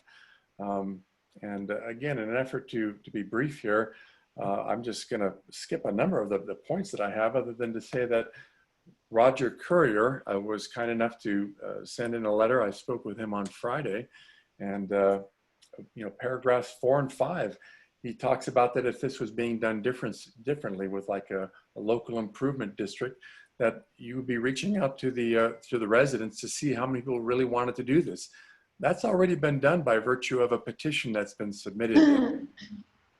At this point, we're just genuinely wanting to have some real dialogue, to sit at the table and say, okay, what if we move the sidewalk here? What if this was there?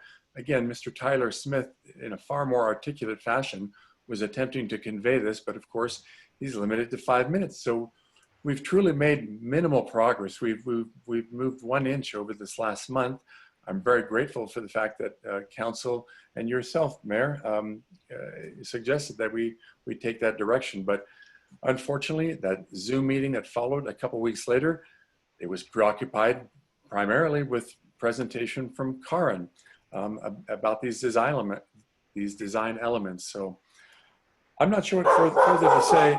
Apology for the dogs. what further to say than what's already been shared by Mr. Tyler Smith, but it needs to be continued. The dialogue needs to be continued respectfully. And I'm not sure what else to say, and I thank you very much. Appreciate it. Thank you. Thank you so much. Let's see, is Mr. Aviolo on the line?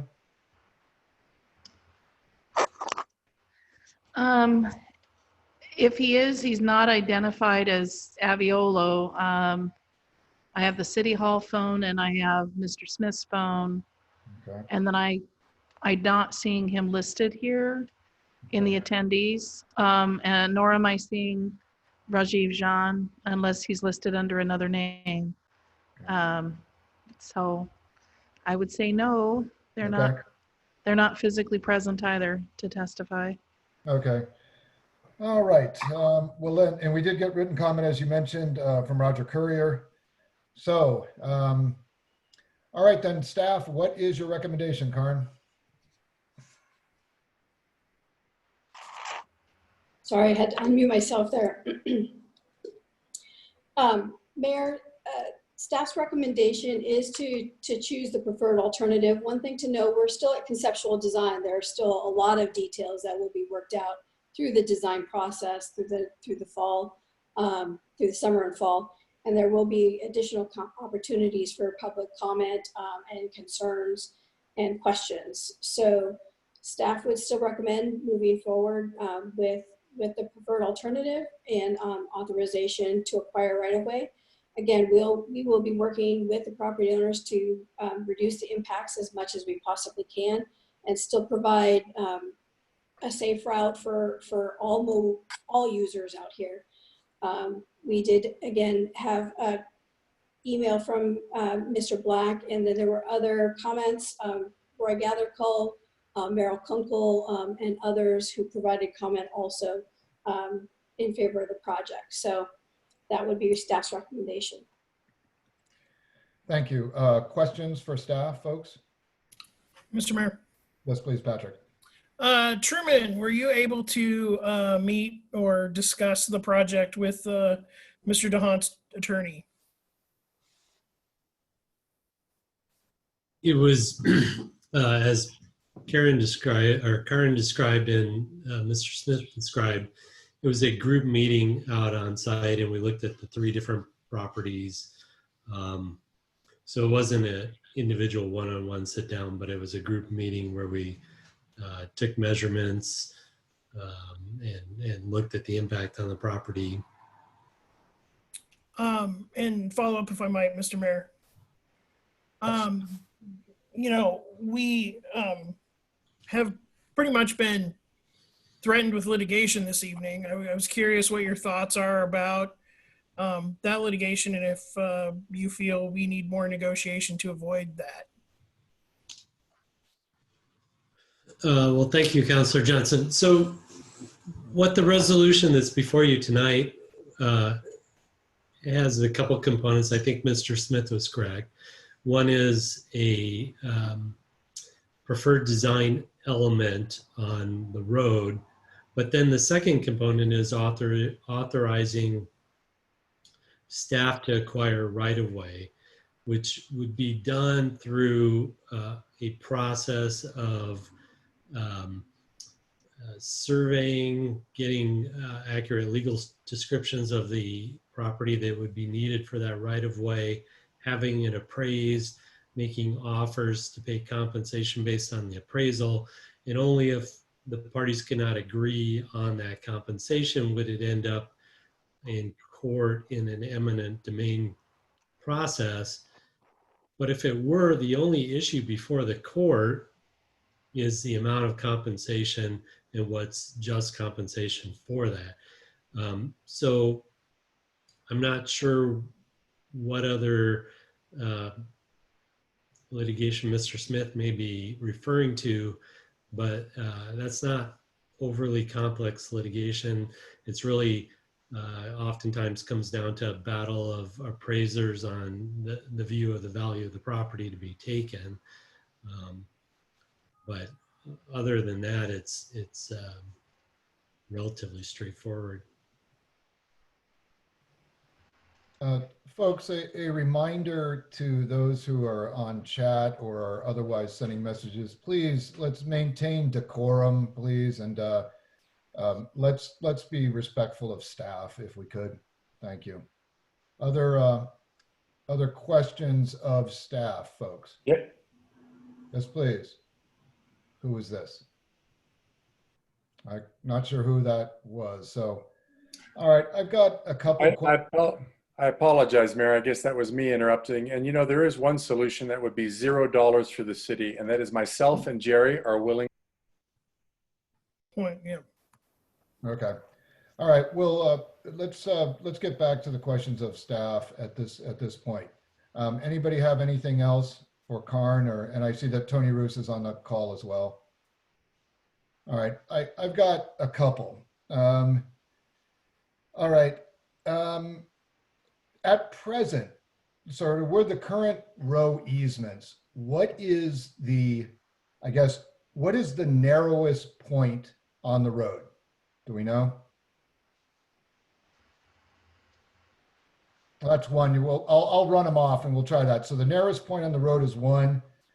The second one is then the follow-up to that is how much does this actually expand the current roadway under this proposal? The third question is what would have to happen to approve a design that is not currently allowable? And those are my questions at the moment.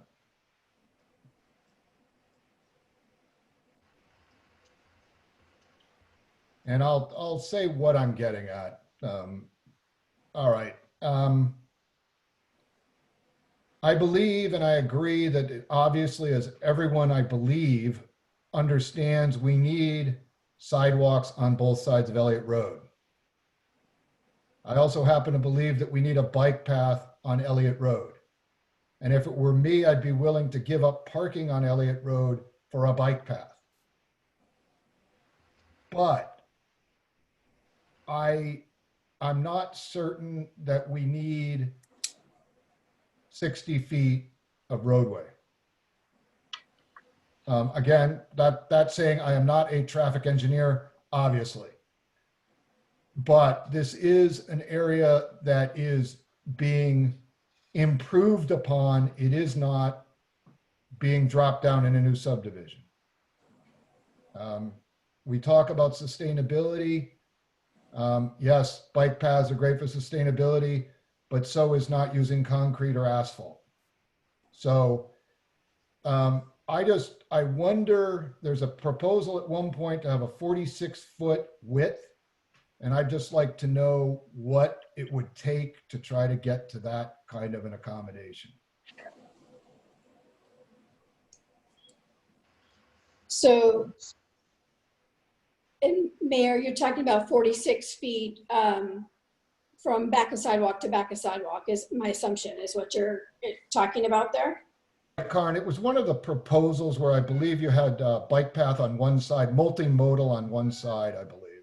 And I can find it if you want. Okay, so what it would take is a change to the development code, possibly a variance. Doug can correct me about what we would need to do that, because it does fly in the face of what the development code does call for that roadway. So we would have to modify that portion of it. And then we would have to look at evaluating, when you put a bike path on one side, you have to make it wide enough so that you can have two-way traffic on that. So you would still want that separated from the pedestrians as much as possible, just from a bicycle pedestrian conflict point of view. You don't want to create that kind of a conflict. But I will let Doug kind of hop in to talk about what it would take to actually modify the cross section to allow that, for some of that to occur. And then I'll jump in on the rest of it. So this is Doug. So if you would start with, if you want to modify the cross section, is to go back and amend the transportation system plan and develop a different cross section. And we'd have to work through the details. Would it be an alternative to the standard? One possibility. once you amended the transportation system plan, which is a component of the comprehensive plan, then you will also be looking at, do you make additional modifications to the development code, or do you leave the development code provisions as they are and then obtain a variance to certain provisions within the development code? There is some latitude that the city engineer already has through the design and construction standards for modifications to a cross section of a particular roadway. And some of this is like the pieces that you've seen in different alternatives about the curb extensions or about the sidewalk or a bike lane that may be on the road that transitions, becomes part of the sidewalk when you get to a street intersection where you have a curb extension. So those are the moving pieces of the puzzle. And so, but that's what you would need to do to get to the 46-foot. Mayor, this is Denise. I also have a question. Mayor, you're muted.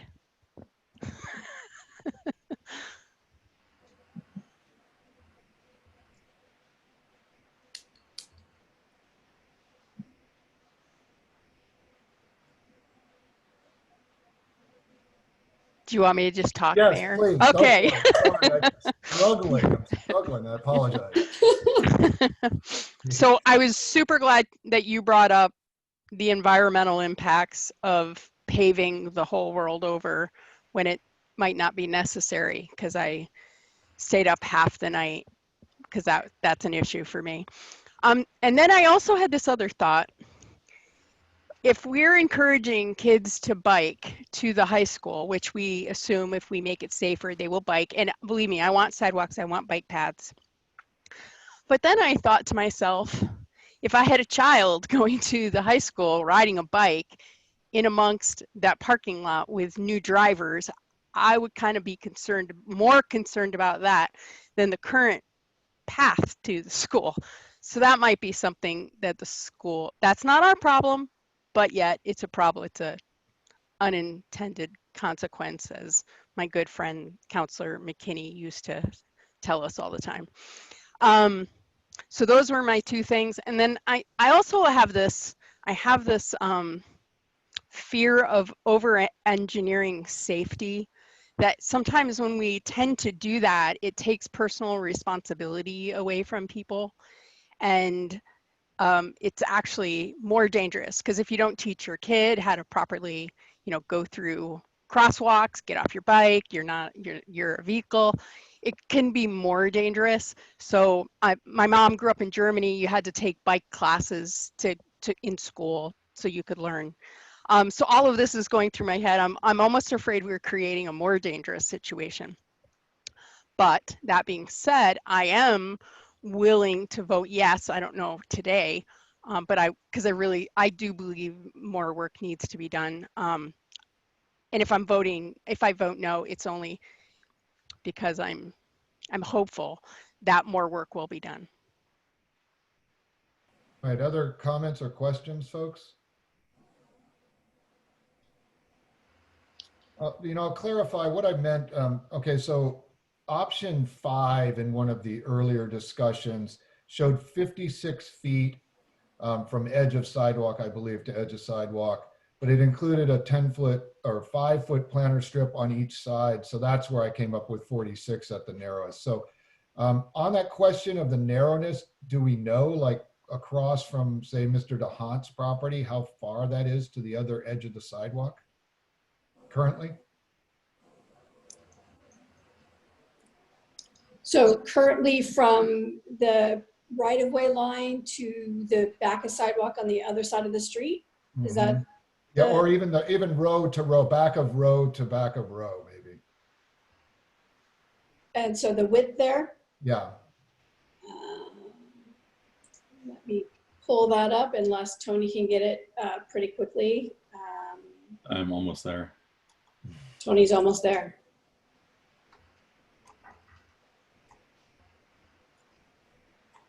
Well, I should know that's 45 feet. Mr. DeHaant's property he's dedicated out on the west side of the road, he's at 15 feet of right of way, or the roadway is 15 feet, and then the other side is 30 feet. So it's 45 feet wide. 5 feet. So if I just carry that extrapolation a bit further, then if you went with what you have for option 5, but dropped the planter strips in front of Mr. DeHaan and probably Mr. Aviolo's house, would you be close to accommodating that without encroaching on the road or needing more land?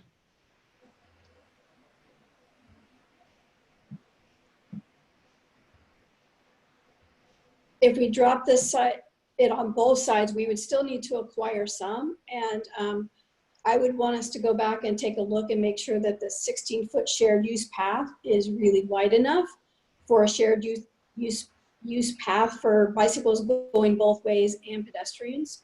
I haven't looked at the guidance for how wide that should be lately. And to go to Councilor Bacon's comment about the school getting the bikes on the school, we did have a conversation with Larry Hampton about how to make that work and how to get those pedestrians and the bicyclists, both of them, actually from the street across and then up to where the bike racks are. And actually, we also talked to him about the possibility of putting a bike path through the school district property to get, off to the north end of town on the other side. So we had those conversations with them. So thank you. All right, for other Karin, questions for staff. Can I add on to that, Karin? Sure, Tony, please. So the number 5 option, the shared use path, was a concept to look at to see could this advance. So the lane widths themselves, 11 foot next to a curb tight road or between curbs, is narrower than Karin's willing to allow. Usually want 2 feet of shy distance on a travel lane.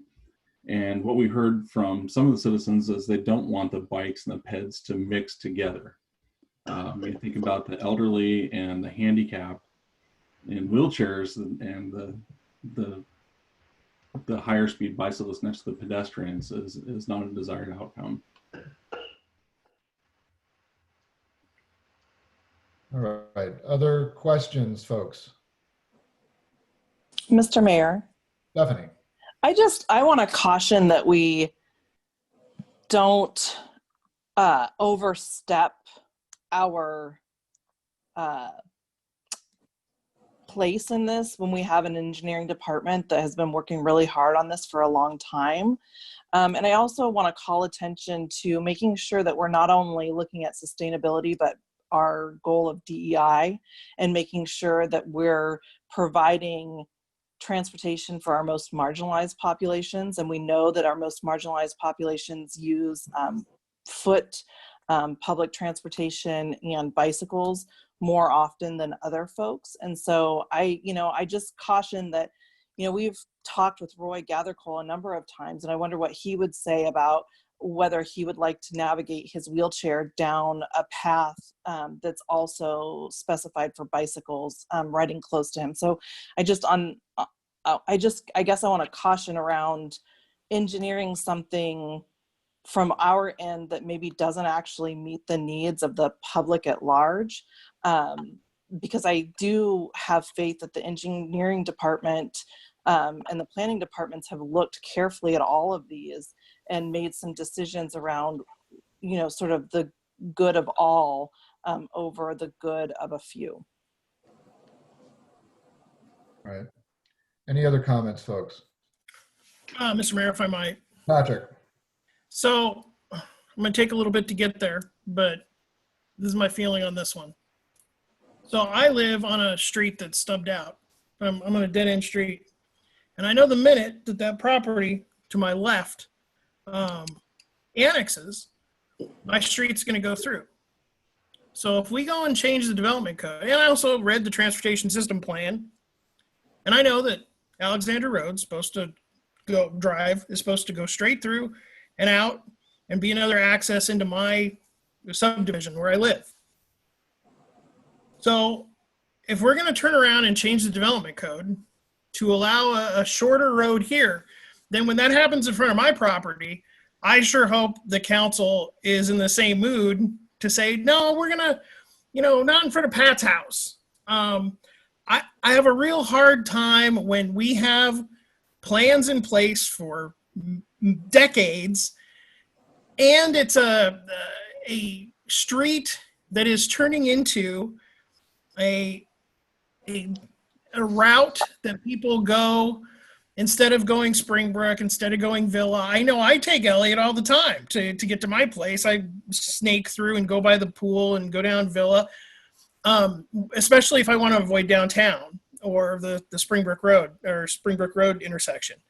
I just really feel like if you purchase a house and you look down the street and you see a parcel that could possibly be developed into a Starbucks and a Panda Express on one end and a high school on the other, you got to think development's coming. And to turn around and try to make us change our development code because of, a sense of entitlement, I'm not for it. There's a reason there are rules in place. There's a reason we pass these transportation plans. And there's a reason why staff came up with this design. And I feel very strongly that we should go with the preferred alternative, because when you look at the preferred alternative, there is more travel space for bikes and sidewalks and landscape than there is for cars.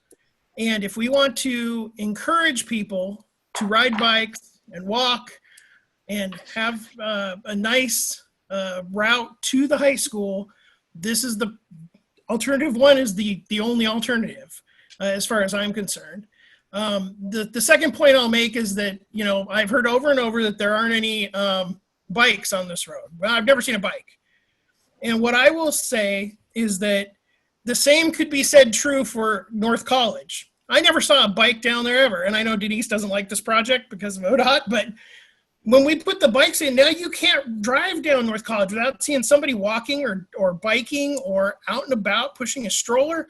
It's great. And so I can only imagine that when this opens up, you're going to see more people going this direction. And so that's my case. I will be supporting the staff recommendation tonight. And when appropriate, I'm even going to make the motion if that's, Okay. Other comments or questions of staff, folks? All right, I'll make one comment regarding, particularly what Stephanie had said regarding the engineering department and our consultants.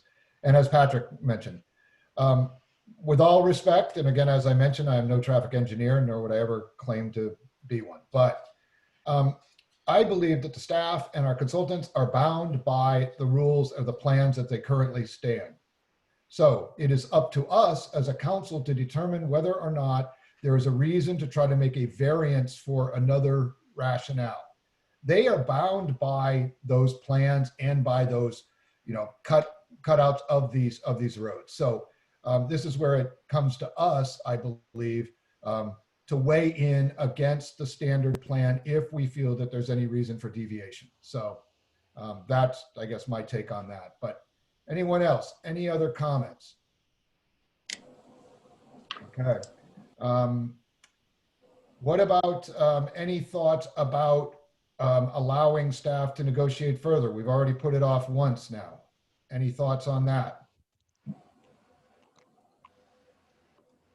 Okay, hearing none. All right, would someone like to make a motion?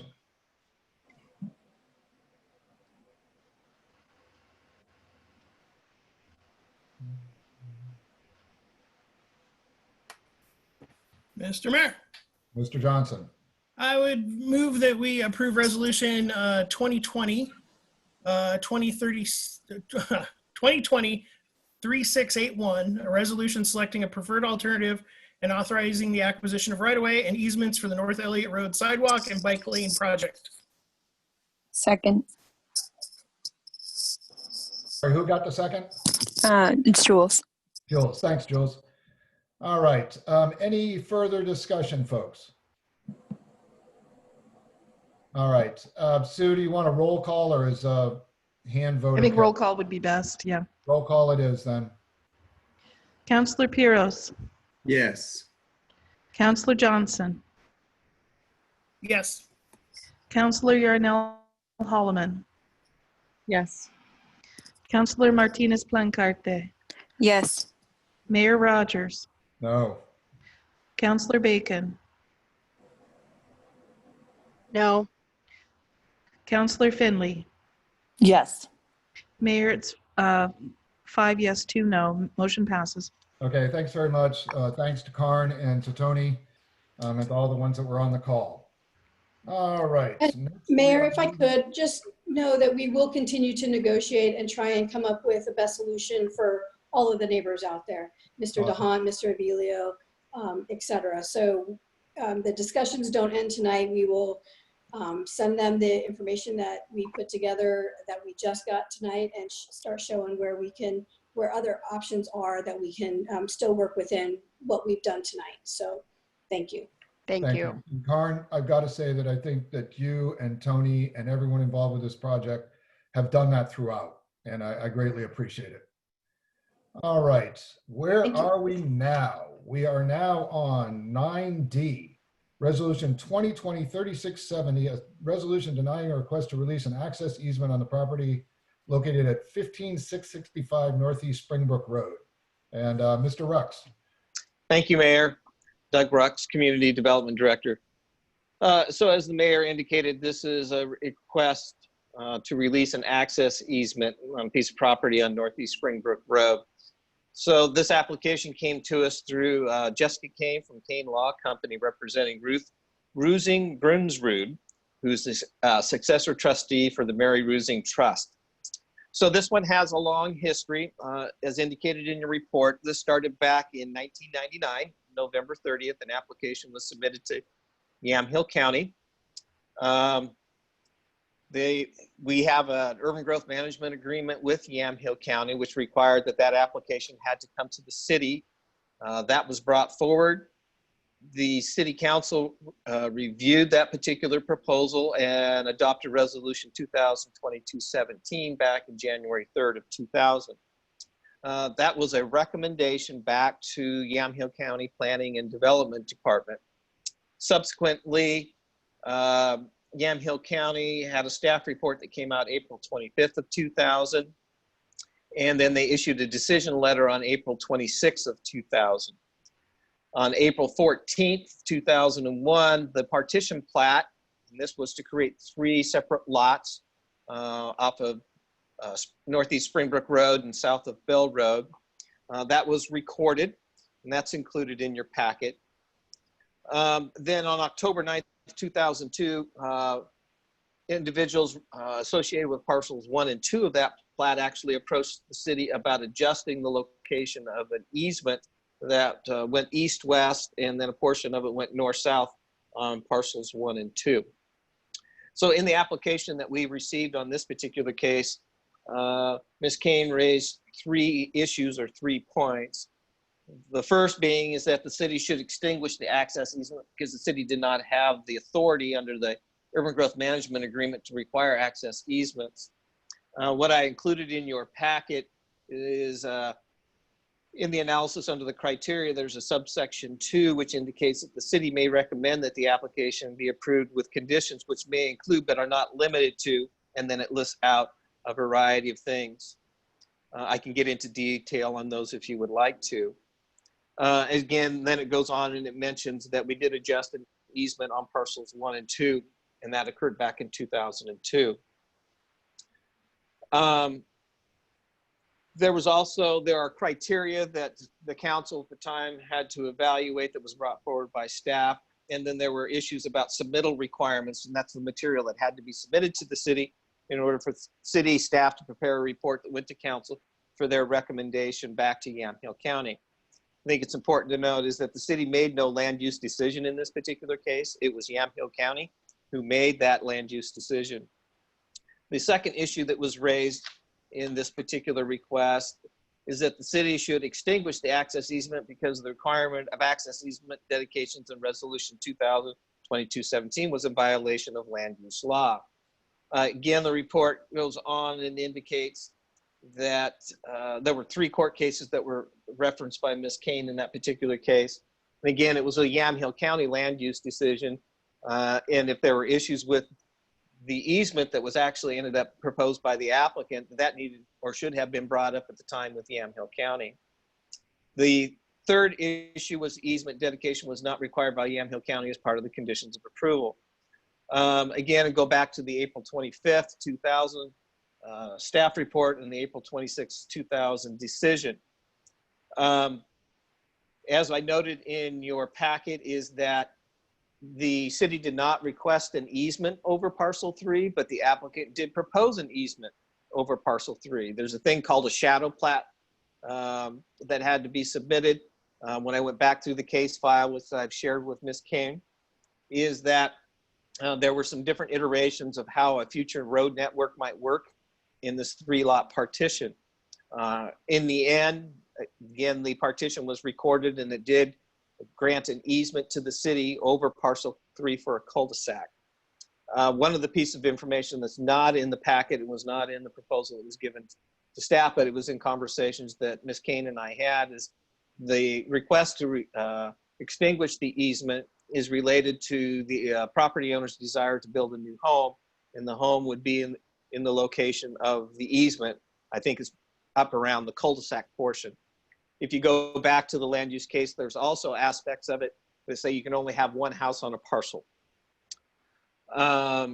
So with that information and background, I know Ms. Kane is here to speak with you as well, is that staff made the recommendation to adopt resolution 2020-3670, which would deny the release request.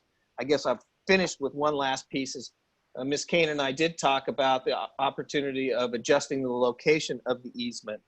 At this point in time, they wanted to proceed forward with the request to extinguish the easement. Thank you. Questions for staff? At least initial questions. All right, Ms. Kane, would you like to address us as a public comment? Or?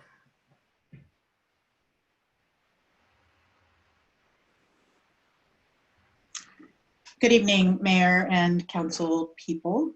Thank you for having us here. I'm Jessica Kane with Kane Law Company, located at 613 Elliott Road, Suite 208 here in Newberg.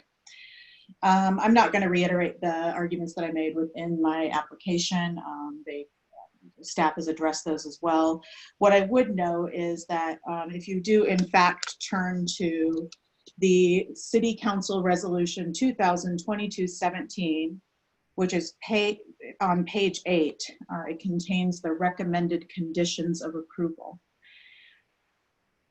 On that page is what the city asked the county to recommend as conditions of approval for this county application. I would like you to know under number 6 that the city required or asked as a recommendation that the county require a dedication of a public access and slope easement over the future public road crossing parcels 1 and 2 as shown on the shadow plat. They do not list here as a requirement parcel 3, which is the subject property before you today. This was not even something that they were requiring. Further, if you go to the actual Yamhill County land use decision that was rendered on April 26, 2000, and you go to item number 3, it's the first sentence at the end of 3, and it's actually item number 4. The only reference to the City of Newberg recommendations that were made to Yamhill County that actually made it into the land use decision were as follows. Additionally, the City of Newberg has requested that the following conditions be made part of this approval.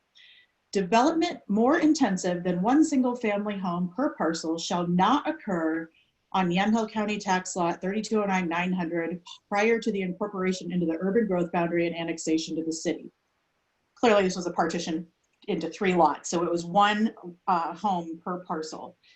If you read the entire decision, there is no other reference by Yamhill County with regard to requirement of an easement dedication, either on lots 1 or 2 or 3. What in fact likely happened, because I wasn't a party to this transaction, I don't think anybody here was, is that there was a proposed shadow plat to show that there could be future development of this property if it ever came into the city. And on that proposed plat, there were these shadow easements, and one of those was a cul-de-sac on parcel 3. And then the other two was a kind of a straight line between parcels 1 and 2 and a cul-de-sac running up through parcel 1. These were required in the city recommendations, but they weren't even adopted by Yamhill County. They weren't, the parcel 3 cul-de-sac was not required or recommended by the city council. It was not required in Yamhill County planning decision as a condition of approval. And what in fact happened was, I believe the shadow plat remained, or the notes that were on the shadow plat remained on the plat that got recorded. This easement was not required. The city didn't even ask for it. Yamhill County didn't even require it. It has no practical use for the city whatsoever. I understand the city got it. I think they got it inadvertently and not purposefully. And as a result of that, we're asking that the city release that easement, because until such time as this property is going to be developed, you don't need an access easement. You're just encumbering a property unnecessarily. When the property does come into the city limits and it is going to be developed, at that time the city can require whatever right-of-way easements they want to. They can require the roads go through and have connectivity and have a good design for a subdivision or development, partition of those lots into more city-sized lots. Now is not the time to be asserting that kind of jurisdiction, and I am asking the city council to consider the fact that this was most likely done as a mistake. It was not required either by the city nor by Yamhill County explicitly in either of their recommendations or decisions. I believe it was inadvertently placed on the plat, and as a result of that, we are now coming forward because there's a new buyer of the property. They desire to place their house in a certain location. They also don't understand the need for that easement, and they're asking the city to consider these circumstances and to release the easement from parcel 3 in its entirety. And again, once the property comes into the city, then the city at that time can negotiate with whoever the developer is as to what roadways are necessary, and something that's more practically approached by both the city and the developer at that time. Thank you, Ms. Kane. All right, folks, any other questions of staff at this point?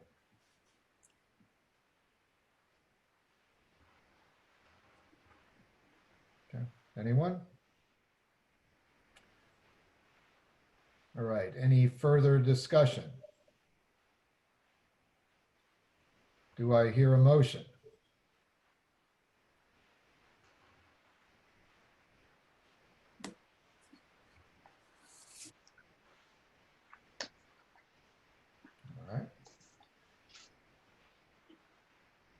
Mr. Mayor, Stephanie?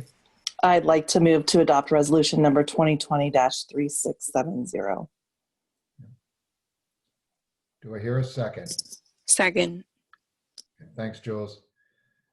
All right, any further discussion? How would you like to vote on this one, Sue? I think raise of hands is fine. Okay.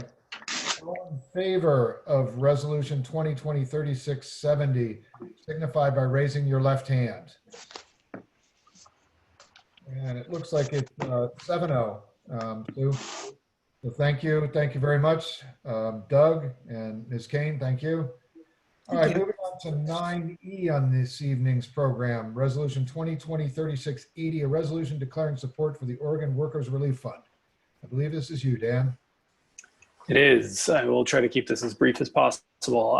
This is a resolution in support of the program, which is, as you may remember, a program to provide financial support to those in our community and across the state who are not eligible for the federal COVID-19 relief, whether due to their own economic, immigration status or this immigration status of a family member.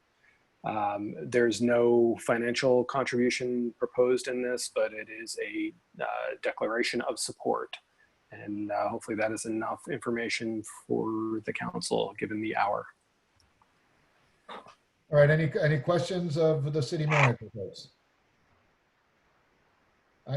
Personally, I'd just like to say, I wish we had money in the budget because this would be something that would be great for, but unfortunately that's not the case. However, anybody listening individually who would like to support this particular thing, here's an unabashed plug for CAUSA. You can go to CAUSA and they have a very easy way to make a donation. So there you go. Any other questions for the city manager? How is about a motion?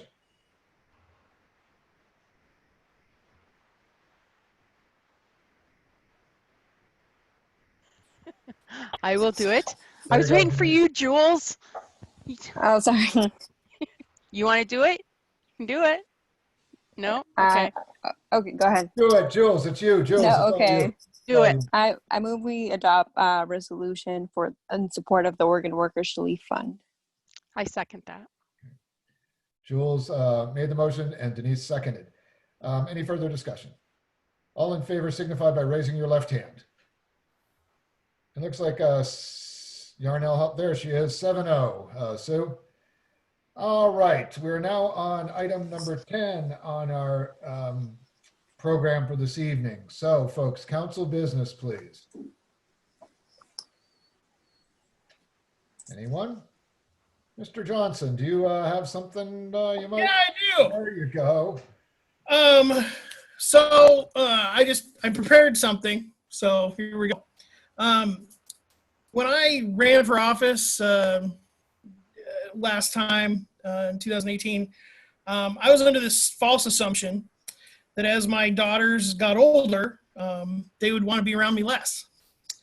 And what it turns out is that they actually need me more. And over the past 2 years, I've been trying to juggle a career in Salem and city council work here and 2 wonderful young women and raise them in a way that I think will make them valuable members of the society. And then I also have to share some personal stuff, and that is over the past 4 years I've been on council, I've been in the hospital 3 times with stress-related illnesses. That's just a fact. I have tried, and I consider it a personal failure of mine, to try to manage that stress and manage my role on city council and also career and family, and tried to juggle that while also trying to get healthy. And I've had successes and not had any successes. And so, you know, I really, over the course of the stay-at-home order, came to the realization that, you know, as we start to fire back up again, this is a treadmill I don't necessarily isn't going to be good for me.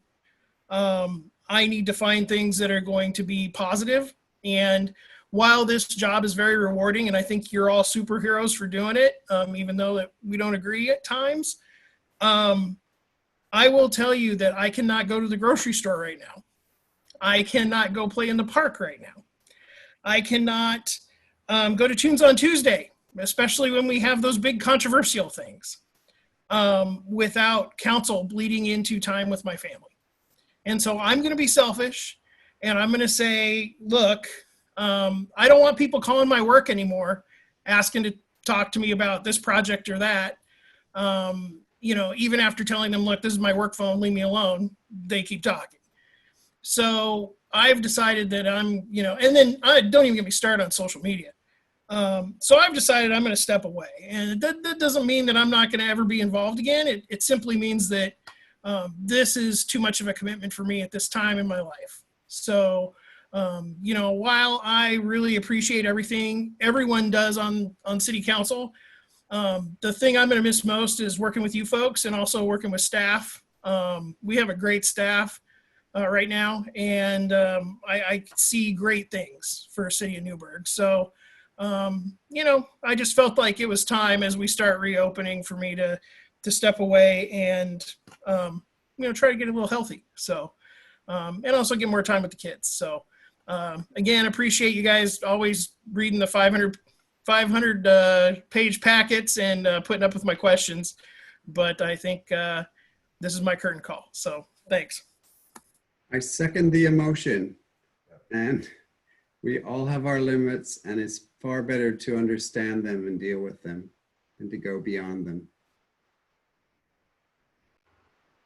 Pat, I think I was the one who suckered you into doing this with me, and I really appreciate the time we've had together and all the great work we've done. And I will always value our friendship.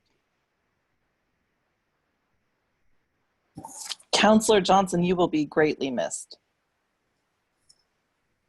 I'm so sad. I don't know what to say. Oh, you'll be happy at the next meeting when you guys get out at 8 instead of 10, because I was around asking all those questions. You barely even talked tonight. You really let me down. But for real, thank you for welcoming me with open arms and, you know, treating me like one of the people from the gate. So I'm still going to be calling you. Yeah, thank you, Patrick, also for being so open and welcoming.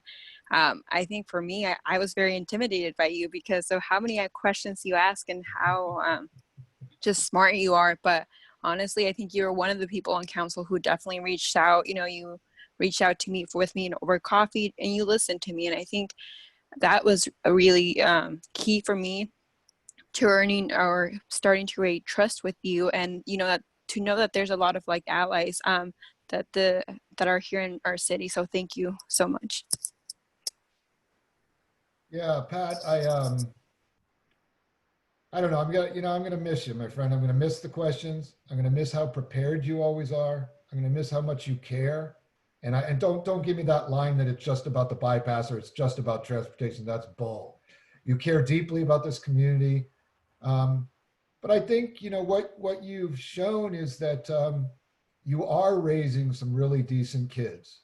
And ultimately, isn't that really what our job truly is? And I respect you deeply for doing that. And this, I know, is not easy for you.